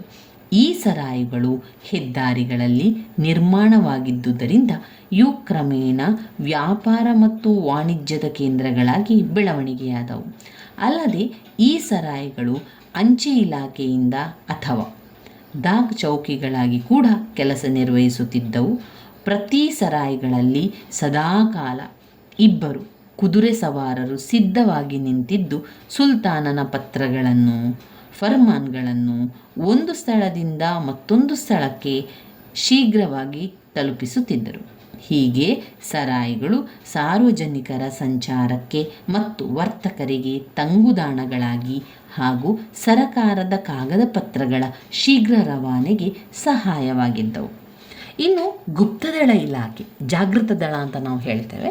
ಜಾಗೃತ ದಳ ಅಥವಾ ಗುಪ್ತದಳ ಇಲಾಖೆ ಅಂತಲೇ ಹೇಳ್ಬೋದು. ಶೇಷಃ ಬಹಳ ಪರಿಣಾಮಕಾರಿಯಾದ ಗುಪ್ತದಳವನ್ನು ನಿರ್ವಹಣೆ ಮಾಡ್ತಾ ಇದ್ದ. ಅಂದರೆ ಅದನ್ನು ಚಂದವಾಗಿ ನೋಡ್ಕೊಳ್ತಾ ಇದ್ದ. ಗುಪ್ತದಳ ಇಲಾಖೆಯನ್ನು ಒಳ್ಳೆಯ ರೀತಿಯಲ್ಲಿ ಅವನು ನಡೆಸಿಕೊಂಡು ಹೋಗ್ತಾ ಇದ್ದ. ಯಾರು? ಶೇರ್ಷಃ. ಈ ಎಲ್ಲ ಪ್ರಮುಖ ಸ್ಥಳಗಳಲ್ಲೂ ಕೂಡ ಶೇರ್ಷಹನು ಗುಪ್ತಚರರನ್ನು ನೇಮಕ ಮಾಡ್ತಾನೆ. ಅಷ್ಟೇ ಅಲ್ಲದೆ ಗುಪ್ತದಳದ ಮೇಲ್ವಿಚಾರಕನನ್ನು ದರೋಗಾ-ಇ-ದಾಕ್ ಚೌಕಿ ಎಂದು ಕರೆಯಲಾಗ್ತಾ ಇತ್ತು. ಗುಪ್ತಚರರು ಎಲ್ಲ ಅಧಿಕಾರಿಗಳ ಚಲನವಲನಗಳನ್ನು ವೀಕ್ಷಿಸಿ ಸುಲ್ತಾನರಿಗೆ ವರದಿ ಸಲ್ಲಿಸಬೇಕಾಗಿತ್ತು. ಶೇಷನ ಆಡಳಿತ ಯಶಸ್ವಿಯಾಗಬೇಕಾದರೆ ಅವನು ಹೊಂದಿದ್ದ ವ್ಯವಸ್ಥಿತ ಪರಿಣಾಮಕಾರಿ ಗುಪ್ತದಳವೇ ಕಾರಣ ಅಂತ ಅಭಿಪ್ರಾಯ ಪಡಲಾಗಿದೆ. ಇನ್ನು ಇದರಲ್ಲಿ ನಾವು ನೋಡುವುದಾದರೆ ನಾಣ್ಯಗಳ ಸುಧಾರಣೆಗಳನ್ನು ಮಾಡ್ತಾನೆ. ಶೇರ್ಷಃ ಅನೇಕ ನಾಣ್ಯಗಳ ಸುಧಾರಣೆಗಳನ್ನು ಮಾಡುವುದು. ಶೇರ್ಷಃ ನಾಣ್ಯ ಪದ್ಧತಿಯಲ್ಲಿ ಅತಿ ಹೆಚ್ಚಿನ ಸುಧಾರಣೆಗಳನ್ನು ಜಾರಿ ಮಾಡ್ತಾನೆ. ಬೇರೆ ಬೇರೆ ನಾಣ್ಯಗಳ ತಯಾರಿಯನ್ನು ಮಾಡ್ತಾನೆ. ಅದರಲ್ಲಿ ಮುಖ್ಯವಾಗಿ ನಮಗೆ ಕಂಡುಬರುವಂಥದ್ದು ಸವಕಲು ನಾಣ್ಯಗಳು. ಆ ಸವಕಲು ನಾಣ್ಯಗಳನ್ನು ಮಾಡಿದ್ದು ಅದು ಹಳೆಯ ನಾಣ್ಯ ಆಗಿತ್ತು. ಆ ಸವಕಲು ನಾಣ್ಯಗಳನ್ನೆಲ್ಲ ಹಿಂಪಡಿತಾನೆ. ಅಂದರೆ ಕೊಡಿ, ಎಲ್ಲವನ್ನು ಕೊಡಿ ಅಂತ ಕೇಳ್ಕೊಳ್ತಾನೆ. ಅದಾದ ಮೇಲೆ ವಿವಿಧ ನಮೂನೆಯ ಸಮಾನ ತೂಕವುಳ್ಳಂತಹ ಚಿನ್ನ, ಬೆಳ್ಳಿ, ತಾಮ್ರದ ನಾಣ್ಯಗಳನ್ನು ಅಚ್ಚು ಹಾಕಿದನು. ಶೇಷನ ಬೆಳ್ಳಿಯ ನಾಣ್ಯ ಭಾರತದಲ್ಲಿ ಕ್ರಿಸ್ತ ಶಕ 1835 ಚಲಾವಣೆಯಲ್ಲಿ ಇತ್ತು. ಇನ್ನು ಶೇಷನ ಕಟ್ಟಡಗಳು ನಾವು ನೋಡಿದರೆ ಶೇಷ 2 ಕೋಟೆಗಳನ್ನು ನಿರ್ಮಾಣ ಮಾಡ್ತಾನೆ. ಒಂದು ಜೀಲಂ ನದಿಯ ದಡದಲ್ಲಿ ಜೀಲಂ ನದಿಯ ದಂಡೆಯಲ್ಲಿ ರೋಹಾಟ್ಸ್ಗರ್ ಕೋಟೆ, ಮತ್ತೊಂದು ದೆಹಲಿಯ ಪುರಾಣ ಕಿಲಾ ಎಂಬಲ್ಲಿ ಹಳೆಯ ಕೋಟೆ. ಪುರಾಣ ಕಿಲಾ ಎನ್ನುವಲ್ಲಿ ದೆಹಲಿಯ ಹಳೆಯ ಕೋಟೆ. ಪುರಾಣ ಕಿಲಾದಲ್ಲಿರುವ ಮಸೀದಿ ಇಂಡೋ ಇಸ್ಲಾಮಿಕ್ ವಾಸ್ತುಶಿಲ್ಪಕ್ಕೆ ಉತ್ತಮ ಉದಾಹರಣೆಯಾಗಿದೆ. ಶೇಷನ ಕಾಲದಲ್ಲಿ ನಿರ್ಮಾಣವಾದ ಉತ್ತಮ ಮತ್ತು ಸುಂದರವಾದ ಕಟ್ಟಡ ಅಂತ ಹೇಳಿದರೆ ಬಿಹಾರದ ಸಸಾರಾಂನಲ್ಲಿ ಕಟ್ಟಲ್ಪಟ್ಟ ಶೇಷನ ಸಮಾಧಿ.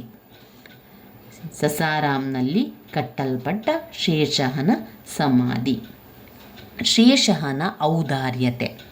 ಶೇಷಃ ಬಡ ಜನರಿಗೆ ಉಚಿತವಾದ ಆಹಾರವನ್ನು ನೀಡಲು ಲಂಗರ್ಗಳನ್ನು ಸ್ಥಾಪಿಸಿದನು. ಅಲ್ಲದೆ ರಾಜ್ಯದ ಖರ್ಚಿನಿಂದ ಆಸ್ಪತ್ರೆಗಳನ್ನು ಕೂಡ ಸ್ಥಾಪನೆ ಮಾಡ್ತಾನೆ. ಶೇಷಃ ಬಡ ಜನರಿಗೆ ತುಂಬಾ ಸಹಾಯವನ್ನು ಮಾಡ್ತಾ ಇದ್ದ. ಶೇಷನು ಉತ್ತಮ ದಕ್ಷ ಆಡಳಿತಗಾರ. ಅವನು ಬಡ ಜನರ ಕಷ್ಟಗಳಿಗೆ ಸ್ಪಂದಿಸ್ತಾ ಇದ್ದ. ಅವರಿಗೆ ಬೇಕಾದಂತಹ ವಸತಿಗಳನ್ನು, ಬಡ ಜನರಿಗೆ ಬೇಕಾದಂತಹ ಆಹಾರಗಳನ್ನು ನೀಡಲು ಲಂಗರ್ಗಳನ್ನು ಸ್ಥಾಪಿಸಿದ. ಲಂಗರ್ ಅಂತ ಹೇಳಿದರೆ ಒಂದು ರೀತಿಯ ಊಟ ತಿಂಡಿಯ ವ್ಯವಸ್ಥೆಗಾಗಿ ಇಡುವಂತಹ ಒಂದು ಜಾಗ ಅಂತಲೇ ಹೇಳ್ಬೋದು. ಅಷ್ಟೇ ಅಲ್ಲದೆ ಅವನೇನು ಮಾಡ್ತಾನೆ, ರಾಜ್ಯದ ಖರ್ಚಿನಿಂದ ಆಸ್ಪತ್ರೆಗಳನ್ನು ನಿರ್ಮಾಣ ಮಾಡ್ತಾನೆ. ಯಾಕಂದರೆ ಆಸ್ಪತ್ರೆಗಳು ಸಾಕಾಗುವುದಿಲ್ಲ ಎನ್ನುವಂಥ ಕಾರಣ ಅವನಿಗೆ ಗೊತ್ತಾದಾಗ ಆಸ್ಪತ್ರೆಗಳನ್ನು ನಿರ್ಮಾಣ ಮಾಡ್ತಾನೆ. ಮನುಷ್ಯರಿಗೆ ಮತ್ತು ಪ್ರಾಣಿಗಳಿಗೆ ಉಚಿತವಾಗಿ ಔಷಧಿಗಳನ್ನು ನೀಡುವಂತಹ ಒಂದು ವ್ಯವಸ್ಥೆ.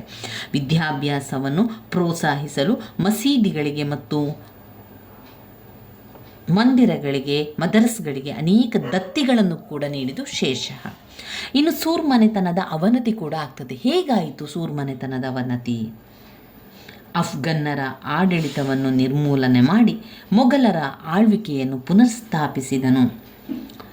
ಕೇವಲ 5 ವರ್ಷಗಳ ಕಾಲದಲ್ಲಿ ಶೇಷಃ ಉತ್ತಮ ಆಡಳಿತ ವ್ಯವಸ್ಥೆಯನ್ನು ಮಾಡಿದಾದರೂ ಕೂಡ ಉತ್ತಮ ಆಡಳಿತ ನೀಡುವುದರಲ್ಲಿ ಯಶಸ್ವಿಯಾಗ್ತಾನೆ. ಆದರೆ ಈತನ ಮಗನೂ ಕೂಡ ಉತ್ತರಾಧಿಕಾರಿಯು ಆದ ಇಸ್ಲಾಂ ಶಾ ಅವರೆಗೆ ದೆಹಲಿಯನ್ನು ಆಳಿದವನು. ಇಸ್ಲಾಂ ಶಾ ಮರಣ ಸೂರ್ ಸಂತತಿಯ ಅವನತಿಯನ್ನೇ ಸೂಚಿಸಿತು. ಇಸ್ಲಾಂ ಶಾನ ಮಗನಾದ ಫಿರೋಜ್ ಶಾನು ತನ್ನ 12ನೆಯ ವಯಸ್ಸಿಗೆ ಕೊಲೆಯಾದನು. ಸೂರ್ ಸಂತತಿಯ ಸಿಂಹಾಸನಕ್ಕಾಗಿ ಇದೇ ಮನೆತನದ 3ರಲ್ಲಿ ಪೈಪೋಟಿ ಪ್ರಾರಂಭವಾಗ್ತದೆ. ಅವರೆಂದರೆ ಆದಿಲ್ ಶಾ, ಇಬ್ರಾಹಿಂ ಶಾ, ಸಿಕಂದರ್ ಶಾ. 3ರಲ್ಲಿ ಯಾರು ವಿಜೇತರಾಗಿ ಸಿಂಹಾಸನವನ್ನು ಆಕ್ರಮಿಸಲಾಗದಿದ್ದುದರಿಂದ ಅಲ್ಲಿ ಸಾಮ್ರಾಜ್ಯ ವಿಭಜಿಸಲ್ಪಡ್ತು. ಇಂತಹ ಸಂದರ್ಭದಲ್ಲಿ ಏನಾಗ್ತದೆ ಅಂದರೆ, ಉಪಯೋಗಿಸಿಕೊಂಡ ಹುಮಾಯೂನನು ದೆಹಲಿಯಲ್ಲಿದ್ದ ಸಿಕಂದರ್ ಶಾನನ್ನು 1555ರಲ್ಲಿ ಮಾಚಿವಾರ ಕದನದಲ್ಲಿ ಸೋಲಿಸಿ ಅಫ್ಘನ್ನರ ಆಡಳಿತವನ್ನು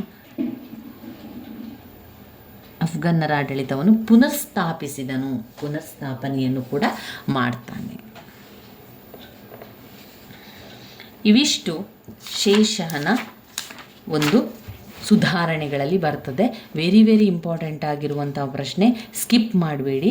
15 ಅಂಕಕ್ಕೆ ಕೊಡುವಂಥ ಪ್ರಶ್ನೆ. ಒಂದು ವೇಳೆ ಅವರು ಕೊಡದಿದ್ದರೆ ಅದನ್ನು 10 ಅಂಕಕ್ಕಾದರೂ ಕೂಡ ಕೊಡ್ತಾರೆ. ಒಂದು ವೇಳೆ ಶೇಷನ ಸುಧಾರಣೆಗಳು 10 ಅಂಕಕ್ಕೂ ಕೂಡ ಕೊಡಲಿಲ್ಲ ಅಂತಂದರೆ 5 ಅಂಕದಲ್ಲಿ ಖಂಡಿತ ಇದ್ದೇ ಇರುವಂತಹ ಪ್ರಶ್ನೆ ಶೇಷನ ಸುಧಾರಣೆಗಳು. ಪಾಯಿಂಟ್ಸನ್ನು ಮತ್ತೊಮ್ಮೆ ಹೇಳ್ತಾ ಹೋಗ್ತೇನೆ. ಶೇಷಃ ಉತ್ತಮ ಸೈನ್ಯಾಧಿಕಾರಿ, ಉತ್ತಮ ಆಡಳಿತಗಾರ, ದಕ್ಷ ಆಡಳಿತಗಾರ, ಶ್ರೇಷ್ಠ ಸೈನಿಕ ಆಡಳಿತಗಾರ. ಮೊದಲನೆಯ ಪಾಯಿಂಟ್, ಶೇಷನ ಸುಧಾರಣೆಯಲ್ಲಿ ಕೇಂದ್ರ ಆಡಳಿತ ಸುಧಾರಣೆಗಳು. ಕೇಂದ್ರಾಡಳಿತ ಸುಧಾರಣೆಯಲ್ಲಿ ಎ ಸುಲ್ತಾನ, ಬಿ ದಿವಾನ್ ಇಲಾಖೆಗಳು. ದಿವಾನ್ ಇ ವಜೀರತ್, ದಿವಾನ್ ಇ ಆರಿಸ್, ದಿವಾನ್ ಇ ರಸಾಲತ್, ದಿವಾನ್ ಇ ಇನ್ಫಾ ಎನ್ನುವಂಥ ಈ 4 ಮಂತ್ರಿಗಳಲ್ಲದೆ ಇನ್ನೂ 2 ಪ್ರಮುಖ ಇಲಾಖೆಗಳಿದ್ದವು.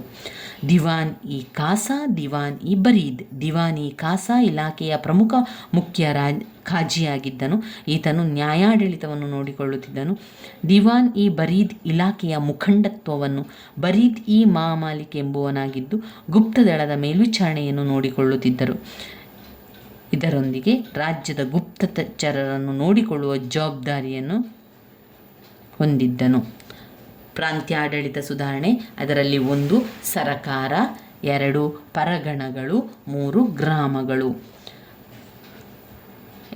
ಮೂರನೇ ಪಾಯಿಂಟ್ ಭೂಕಂದಾಯ ಸುಧಾರಣೆ. ಭೂಕಂದಾಯ ಸುಧಾರಣೆ ಇದು ಪ್ರತ್ಯೇಕವಾಗಿ ಕೂಡ ಕೇಳ್ತಾರೆ ಪ್ರಶ್ನೆ. 10 ಅಂಕಕ್ಕೆ ಬಂದಿರುವಂತಹ ಪ್ರಶ್ನೆ.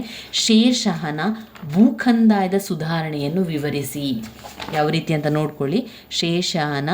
ಶೇರ್ಷಹನ ಭೂಕಂದಾಯದ ಸುಧಾರಣೆಯನ್ನು ವಿವರಿಸಿ ಅಂತ ಕೊಡ್ತಾರೆ. ಆವಾಗ ನಾವು ಭೂಕಂದಾಯದ ಸುಧಾರಣೆಯನ್ನು ವಿವರಿಸಬೇಕು. ಶೇಷನ ಭೂಕಂದಾಯದಲ್ಲಿ 3 ಮುಖ್ಯ ಉದ್ದೇಶಗಳನ್ನು ಹೊಂದಿದ್ದಾರೆ.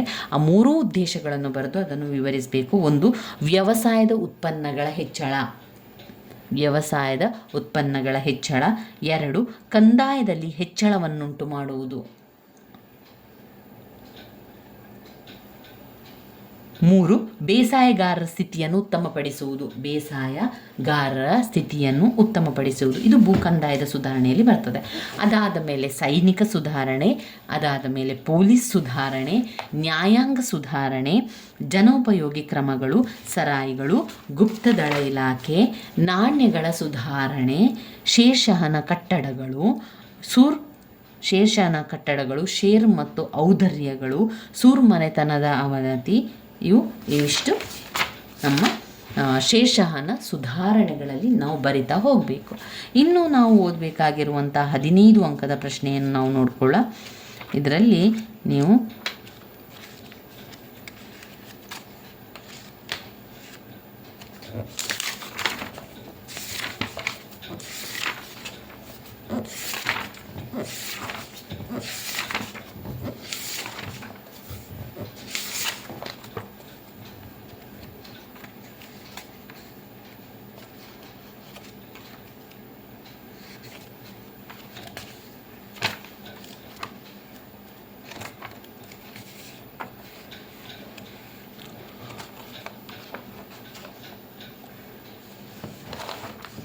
ಇಲ್ಲಿ ಒಂದು ಭೈರಮ್ ಖಾನ್ ಎನ್ನುವಂಥದ್ದಿದೆ. ಇದು 5 ಅಂಕಕ್ಕೆ ಕೇಳುವಂಥ ಪ್ರಶ್ನೆ. ನಾವು ಈ ಒಂದು ವಿಡಿಯೋದಲ್ಲಿ 15 ಅಂಕಕ್ಕೆ ಇರುವಂಥ ಪ್ರಶ್ನೆಗಳನ್ನೆಲ್ಲ ನೋಡ್ತಾ ಹೋಗುವ. ಅದಾದ ನಂತರ 10 ಅಂಕಕ್ಕೆ ಪ್ರಶ್ನೆಗಳು, ಅದಾದಮೇಲೆ 5 ಅಂಕದ ಪ್ರಶ್ನೆಗಳನ್ನು ನೋಡುವ. ಇದರಲ್ಲಿ ನಾವು 5 ಅಂಕಕ್ಕೆ 5 ಅಂಕ ಅಲ್ಲ 15 ಅಂಕಕ್ಕೆ ಓದಬೇಕಾಗಿರುವಂಥ ಪ್ರಶ್ನೆ ಅಂತ ಹೇಳಿದರೆ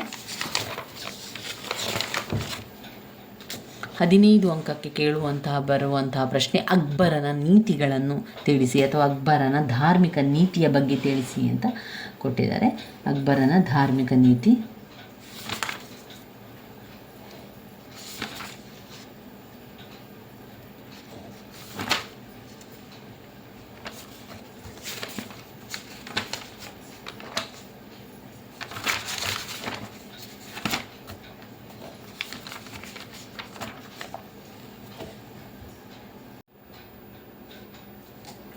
ಅಕ್ಬರನ ಧಾರ್ಮಿಕ ನೀತಿಗಳ ಬಗ್ಗೆ ತಿಳ್ಕೊಳ್ಳುವ. ಅಕ್ಬರ ಒಬ್ಬ ಸಾಮ್ರಾಟ ಅಥವಾ ಚಕ್ರವರ್ತಿ. ಅವನು ಒಬ್ಬ ದಕ್ಷ ಆಡಳಿತಗಾರ. ಅಕ್ಬರನು ಸರ್ವಧರ್ಮ ಸಹಿಷ್ಣುತೆಯ ನೀತಿಯನ್ನು ಹೊಂದಿದ್ದ. ಅನೇಕ ದಂಡಯಾತ್ರೆಗಳನ್ನು ಕೂಡ ಕೈಗೊಂಡಿದ್ದ. ಸಾಮ್ರಾಜ್ಯ ನಿರ್ಮಾಣದಿಂದಲ್ಲ, ಅವನು ಹೇಳುವ ಪ್ರಕಾರ ಅಕ್ಬರನು ಯಾವುದೇ ಒಬ್ಬ ರಾಜ ತಾನು ಸಾಮ್ರಾಟ ಅಥವಾ ಚಕ್ರವರ್ತಿ ಎನ್ನಿಸಿಕೊಳ್ಳುವುದು ಅವನ ದಂಡಯಾತ್ರೆಗಳು ಅಥವಾ ಸಾಮ್ರಾಜ್ಯ ನಿರ್ಮಾಣದಿಂದಲ್ಲ, ಬದಲಾಗಿ ಅವನು ಅನುಸರಿಸುವ ಸರ್ವಧರ್ಮ ಸಹಿಷ್ಣುತೆಯ ನೀತಿಯಿಂದ ಅಂತ ಅಕ್ಬರನು ಸಾರಿದ. ಅಕ್ಬರ ಒಬ್ಬ ಮುಸಲ್ಮಾನ ದೊರೆಯಾದರೂ ಕೂಡ ಅವನಿಗೆ ಅರಿವಿತ್ತು, ಅವನಿಗೆ ಜ್ಞಾನ ಇತ್ತು. ಅವನು ತಿಳ್ಕೊಂಡಿದ್ದ ತಾನು ಆಳುತ್ತಿರುವಂತಹ ಹಿಂದೂ ಸಾಮ್ರಾಜ್ಯ, ನಾನು ಆಳುತ್ತಿರುವಂಥದ್ದು ಹಿಂದೂ ಸಾಮ್ರಾಜ್ಯ ಆಗಿದೆ. ನಾನೊಬ್ಬ ಮುಸ್ಲಿಂ ದೊರೆಯಾದರೂ ಕೂಡ ಹಿಂದುವಿನ ಸಾಮ್ರಾಜ್ಯವನ್ನು ನಾನು ಆಳ್ತಾ ಇದ್ದೇನೆ. ಆಳಿಸಿಕೊಳ್ಳುವ ಪ್ರಜೆಗಳು ತಮ್ಮನ್ನು ಆಳುವ ದೊರೆ ಮುಸಲ್ಮಾನನಾದರೂ ನಮ್ಮ ಸುಖ ಸಂತೋಷಗಳಲ್ಲಿ ಇದ್ದಾರೆ, ನಮ್ಮ ಸುಖ ಸಂತೋಷದಲ್ಲಿ ಭಾಗಿಯಾಗಿ ನಮ್ಮ ಒಳಿತಿಗಾಗಿ ಎಲ್ಲವನ್ನೂ ಕೂಡ ಕೊಡ್ತಾ ಇದ್ದಾರೆ. ತಮ್ಮ ಸರ್ವತ್ಯಾಗ ಮಾಡುವ ವ್ಯಕ್ತಿಯಾದರೆ ಅಂತಹ ಒಂದು ಚಕ್ರವರ್ತಿಯನ್ನು ಎಲ್ಲರೂ ಒಪ್ಪಿಕೊಳ್ಳುತ್ತಾರೆ ಎನ್ನುವಂಥದ್ದು ಅಕ್ಬರನ ನೀತಿಯಾಗಿತ್ತು ಎಂಬ ಸತ್ಯವನ್ನು ಅಕ್ಬರನು ಅರಿತಿದ್ದ. ಅಕ್ಬರನ ಧಾರ್ಮಿಕ ನೀತಿ ಭಾರತದಲ್ಲಿ ಎಲ್ಲ ಧರ್ಮೀಯರ ಸಾಂಘಿಕ ಜೀವನಕ್ಕೆ ಒಂದು ಮೂಲಮಂತ್ರ ಆಯಿತು. ಹಾಗಾಗಿ ಭಾರತದಲ್ಲಿ ಆತನೊಬ್ಬ ಚಕ್ರವರ್ತಿಯಾಗಿ ಸಾಮ್ರಾಟನಾಗಿ ಕಾಣಿಸಿಕೊಳ್ತಾನೆ. ಅಕ್ಬರನ ಭಾವನೆಗಳ, ಮನೋಧರ್ಮ ಹಾಗೂ ಆದರ್ಶಗಳ, ಮನೋವೈಶಾಲ್ಯಗಳ ವಿವಿಧ ಪ್ರಭಾವಗಳಿಂದಾಗಿ ರೂಪಿತವಾಗಿದೆ. ಅಕ್ಬರನ ತಂದೆ ಸುನ್ನಿ ಪಂಗಡಕ್ಕೆ ಸೇರಿದವರು. ತಾಯಿ ಶಿಯಾ ಪರ್ಷಿಯನ್ ವಿದ್ವಾಂಸನ ಮಗಳು. ಆಕೆ ಅಕ್ಬರನ ಮನಸ್ಸಿನಲ್ಲಿ ಸಹಿಷ್ಣುತೆಯ ಬೀಜವನ್ನು ಬಿತ್ತಿದಳು. ಅಕ್ಬರ್ ಚಿಕ್ಕ ಮಗುವಾಗಿದ್ದಾಗ ಹಿಂದೂ ಪಾಳೆಗಾರನ ಮನೆಯಲ್ಲಿ ಕಳೆದಿದ್ದ. ತನ್ನ ಗುರು ಅಬ್ದುಲ್ ಲತೀಫನು ಧಾರ್ಮಿಕವಾಗಿ ಉದಾರ ಹೃದಯವುಳ್ಳವನಾಗಿದ್ದನು. ಅವನ ರಜಪೂತ ಪತ್ನಿಯರು ಹಿಂದೂ ಧರ್ಮದೊಡನೆ ಅವನ ಸಂಪರ್ಕ ಇವನ ಭಾವನಾಶಕ್ತಿಯ ಮೇಲೆ ಪ್ರಭಾವ ಬೀರಿದವು. ಅಕ್ಬರನ ಆತ್ಮದಲ್ಲಿ ಮರುಕ, ಅನುಕಂಪಗಳ ಚಂಡಮಾರುತಗಳೇಳುತ್ತಿದ್ದವು ಎಂದು ಬದೌನಿಯ ಅಭಿಪ್ರಾಯ ಪಡ್ತಾನೆ. ಅಕ್ಬರ ಧಾರ್ಮಿಕ ಸ್ಫೂರ್ತಿ ಪಡೆದು ಕ್ರಿಸ್ತಶಕ 1563ರಲ್ಲಿ ಹಿಂದೂ ಯಾತ್ರಿಗಳ ತೆರಿಗೆಯನ್ನು ಮತ್ತು ಜಸಿಯಾ ಕಂದಾಯವನ್ನು ತೆಗೆದುಹಾಕಿದನು. ತೀಕ್ಷ್ಣ ಬುದ್ಧಿಯವನಾದ ಅಕ್ಬರನು ತನ್ನ ಮತದ ತತ್ವಗಳನ್ನು ಅರಿತುಕೊಳ್ಳಲು ಬಯಸಿ ಕ್ರಿಸ್ತಶಕ 1575ರಲ್ಲಿ ಫತೇಪುರ್ ಸಿಕ್ರಿಯಲ್ಲಿ ಇಬಾದತ್ ಖಾನ್ ಅಥವಾ ಪೂಜಾಗೃಹ ಎಂಬ ಕಟ್ಟಡವನ್ನು ಕೂಡ ಕಟ್ಟಿಸಿದನು. ಈ ಕಟ್ಟಡದಲ್ಲಿ ಧಾರ್ಮಿಕ ಚರ್ಚೆಗಳು ಕೂಡ ಜರುಗುತ್ತಿದ್ದವು. ಮೊದಲು ಇಲ್ಲಿಗೆ ಇಸ್ಲಾಂ ಧರ್ಮದ ಪಂಡಿತರ ಸಭೆ ಕರೆದನು. ಆ ಪಂಡಿತರು ಅಕ್ಬರನ ಕೆಲವು ಪ್ರಶ್ನೆಗಳಿಗೆ ಸಮಾಧಾನಕರವಾದ ಉತ್ತರ ನೀಡುವುದರಲ್ಲಿ ವಿಫಲರಾದರು. ಆದುದರಿಂದ ವಿವಿಧ ಧರ್ಮಗಳ, ವಿಶೇಷವಾಗಿ ಪುರುಷೋತ್ತಮ, ದೇವಿ ಮತ್ತು ಹಿಂದೂ ತತ್ವಶಾಸ್ತ್ರಜ್ಞರು, ಕೆಲವು ಜೈನ ಗುರುಗಳ ಹರಿ ವಿಜಯ ಸೂರಿ, ವಿಜಯಸೇನ ಸೂರಿ, ಭಾನುಚಂದ್ರ ಉಪಾಧ್ಯಾಯ, ಪಾರ್ಸಿ ಧರ್ಮಗುರುಗಳು ಮತ್ತು ಗೋವಾದಿಂದ ಕ್ರೈಸ್ತ ಧರ್ಮ ಪ್ರಚಾರಕರನ್ನು ಇಬಾದತ್ ಖಾನ್ಗೆ ಆಹ್ವಾನಿಸಿದನು. ಪ್ರತಿಯೊಂದು ಧರ್ಮದ ಪ್ರತಿಪಾದಕರ ತರ್ಕವನ್ನು ಅವನು ತಾಳ್ಮೆಯಿಂದ ಆಲಿಸಿದನು ಅಕ್ಬರ್.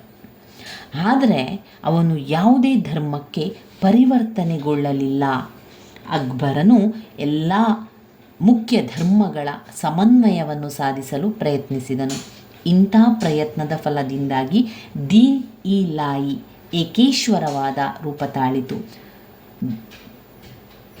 ಜೆಸುಯಿಟ್ ಬರಹಗಾರ ಬರ್ಟೋಲಿ ಬರೆದಿರುವಂತೆ ಅದು ಮಹಮ್ಮದನ ಕುರಾನಿನಿಂದ ಕೆಲವು ಭಾಗ, ಹಿಂದೂ ಧರ್ಮಗಳಿಂದ ಸ್ವಲ್ಪ ಭಾಗ ಮತ್ತು ಕ್ರೈಸ್ತ ಸುವಾರ್ತೆಗಳಿಂದ ತಮಗೆ ಸರಿಹೊಂದುವಷ್ಟು ಭಾಗ ಹೀಗೆ ಆರಿಸಿದ ವಿವಿಧ ಅಂಶಗಳಿಂದಾದ ಈ ಹೊಸ ಧರ್ಮ ರೂಪುಗೊಂಡಿತು ಎಂದು ವಿವರಿಸಿದ್ದಾರೆ.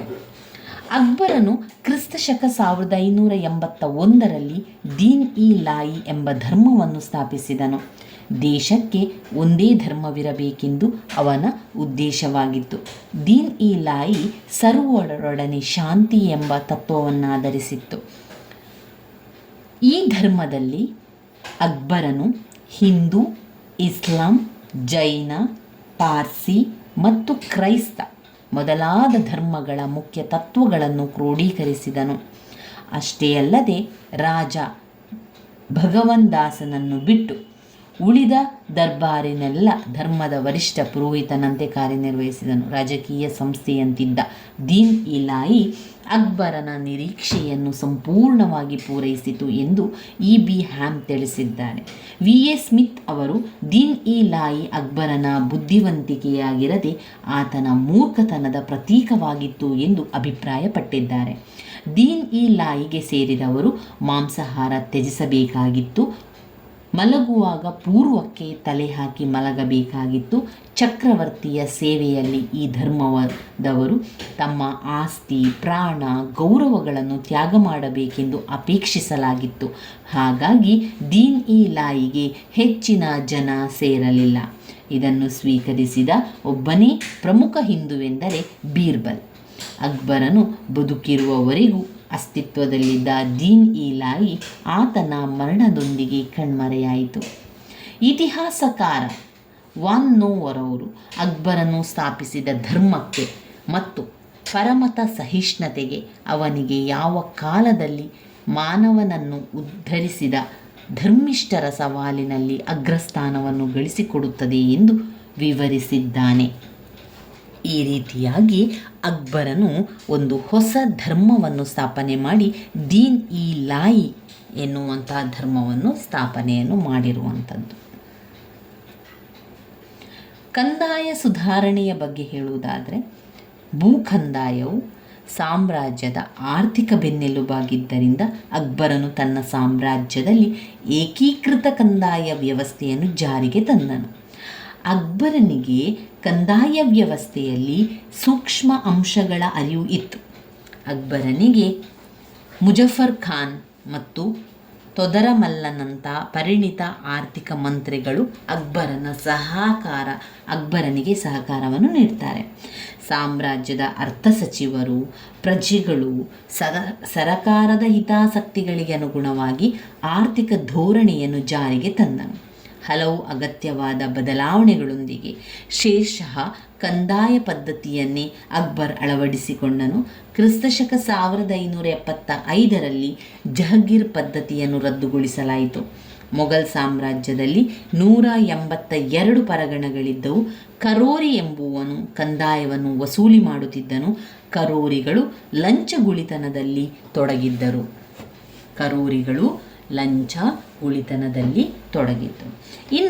ಇನ್ನೇನಾಯಿತು ಅಂತ ನೋಡಿದರೆ, ಕ್ರಿಸ್ತಶಕ 1582ರಲ್ಲಿ ರಾಜ ತೋದರ ಮಲ್ಲನು ದಿವಾನನಾಗಿ ಭೂ ಕಂದಾಯ ಪದ್ಧತಿಯಲ್ಲಿ ಅನೇಕ ಸುಧಾರಣೆಗಳನ್ನು ಮಾಡಿದನು. ಸುಮಾರು 10 ವರ್ಷಗಳ ಕಾಲ ಕೃಷಿ ಉತ್ಪನ್ನಗಳ ಬೆಲೆಗಳ ಏರಿಳಿತವನ್ನು ಅಭ್ಯಾಸ ಮಾಡಿ ಒಂದು ಸರಾಸರಿ ಬೆಲೆಯನ್ನು ನಿಗದಿಪಡಿಸಿದನು. ತನ್ನ ಸಾಮ್ರಾಜ್ಯದಲ್ಲಿ 1/3 ಕಂದಾಯವನ್ನು ಧಾನ್ಯ ಅಥವಾ ಹಣದ ರೂಪದಲ್ಲಿ ವಸೂಲಿ ಮಾಡುವಂತೆ ಅಕ್ಬರ ಏರ್ಪಾಡು ಮಾಡಿದ್ದನು.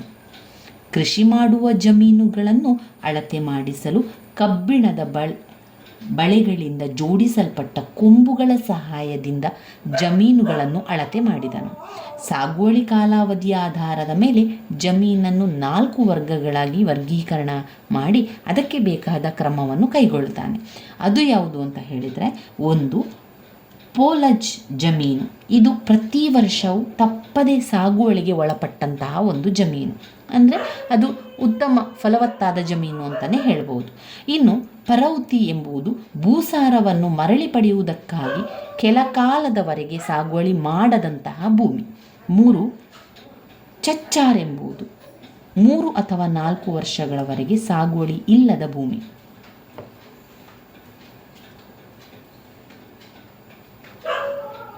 4ನೇ ಭೂಮಿ ಬಂಜರು ಭೂಮಿ. ಇದು 5 ವರ್ಷ ಇಲ್ಲವೇ ಅದಕ್ಕೂ ಹೆಚ್ಚು ಕಾಲ ಸಾಗುವಳಿ ಮಾಡದೆ ಇರುವಂತಹ ಒಂದು ಭೂಮಿ. ಅದು ಬಂಜರು ಭೂಮಿಯನ್ನು ಬಿಟ್ಟು ಉಳಿದ ಪ್ರಕಾರದ ಜಮೀನುಗಳನ್ನು ಉತ್ತಮ, ಮಧ್ಯಮ, ಕನಿಷ್ಠ ಎಂದು 3 ಶ್ರೇಣಿಗಳಾಗಿ ವಿಂಗಡಿಸಲಾಗಿತ್ತು. 3 ಶ್ರೇಣಿಗಳಲ್ಲಿನ ಸರಾಸರಿ ಹುಟ್ಟುವಳಿಯ ಆಧಾರದ ಮೇಲೆ ಭೂಕಂದಾಯ ನಿರ್ಧರಿಸಲಾಗುತ್ತಿತ್ತು. ತೋದರಮಲ್ಲನು ಕಂದಾಯವನ್ನು ಹಣದ ರೂಪದಲ್ಲಿ ವಸೂಲಿ ಮಾಡಲು ತಿಳಿಸಿದನು. ಆದರೂ ರೈತರು ಧಾನ್ಯದ ರೂಪದಲ್ಲೂ ಕಂದಾಯ ಕೊಡಬಹುದಿತ್ತು. ರೈತರಿಗೆ ಸರಕಾರ ಸಾಲ ಕೊಡುವ ಏರ್ಪಾಡು ಮಾಡಿದರು. ಸಾಲವನ್ನು ರೈತರು ಸುಲಭ ಕಂತಿನಲ್ಲಿ ತೀರಿಸಬಹುದಾಗಿತ್ತು. ರೈತರು ಕಟ್ಟಿದ ಕಂದಾಯಕ್ಕೆ ರಶೀದಿಗಳನ್ನು ಕೊಡಲಾಗುತ್ತಿತ್ತು. ಈ ಭೂಕಂದಾಯ ಪದ್ಧತಿಗೆ ರೈತ್ವಾರಿ ಪದ್ಧತಿ ಎಂದು ಹೆಸರು. ಕಂದಾಯ ಅಧಿಕಾರಿಗಳು ರೈತರು ಬೆಳೆದ ಬೆಳೆ ಮತ್ತು ಕೊಡಬೇಕಾದ ಕಂದಾಯದ ಬಗ್ಗೆ ಸ್ಪಷ್ಟ ಲೆಕ್ಕಪತ್ರವನ್ನಿಡಬೇಕಾಗಿತ್ತು. ಆಯಾ ತಿಂಗಳು ಸಂಗ್ರಹಿಸಿದ ಕಂದಾಯವನ್ನು ರಾಜ್ಯದ ಬೊಕ್ಕಸಕ್ಕೆ ಸಲ್ಲಿಸಬೇಕಾಗಿತ್ತು. ಕಂದಾಯ ಕೊಡದಿದ್ದ ಪಕ್ಷದಲ್ಲಿ ದಂಡವನ್ನು ವಿಧಿಸಲಾಗುತ್ತಿತ್ತು. ಈ ಕಂದಾಯ ಪದ್ಧತಿಗೆ ಜಬ್ ಕ್ರಮ ಎನ್ನಲಾಗಿದೆ. ಈ ಕ್ರಮ ಬಿಹಾರ, ಗುಜರಾತ್, ಲಾಹೋರ್, ಮುಲ್ತಾನ್, ದೆಹಲಿ, ಆಗ್ರಾ, ಮಾಳುಗಳಲ್ಲಿ ಬಳಕೆಯಲ್ಲಿತ್ತು. ಗಲ್ಲಾ ಬಕ್ಷಿಯ ಕ್ರಮವು ಬಳಕೆಯಲ್ಲಿತ್ತು. ಗಲ್ಲಾ ಬಕ್ಷಿ ಪದ್ಧತಿಯ ಪ್ರಕಾರ ಕಂದಾಯವನ್ನು ಬೆಳೆಗಳನ್ನು ಭಾಗ ಮಾಡುವುದರ ಮೂಲಕ ನಿರ್ಧರಿಸಲಾಗುತ್ತಿತ್ತು. ಈ ಪದ್ಧತಿ ತಟ್ಟ, ಕಬೂಲ್, ಕಾಶ್ಮೀರಗಳಲ್ಲಿ ಬಳಕೆಯಲ್ಲಿತ್ತು. ಅಮೀಲಾ, ಟಿಚ್ಚಿ, ಪೋತ್ದಾರ್, ಕಾನೂಂಗೋ, ಮುಕಾದಮ್, ಪಟವಾರಿ ಎಂಬುದು ಕಂದಾಯದ ಅಧಿಕಾರಿಗಳಾಗಿದ್ದರು.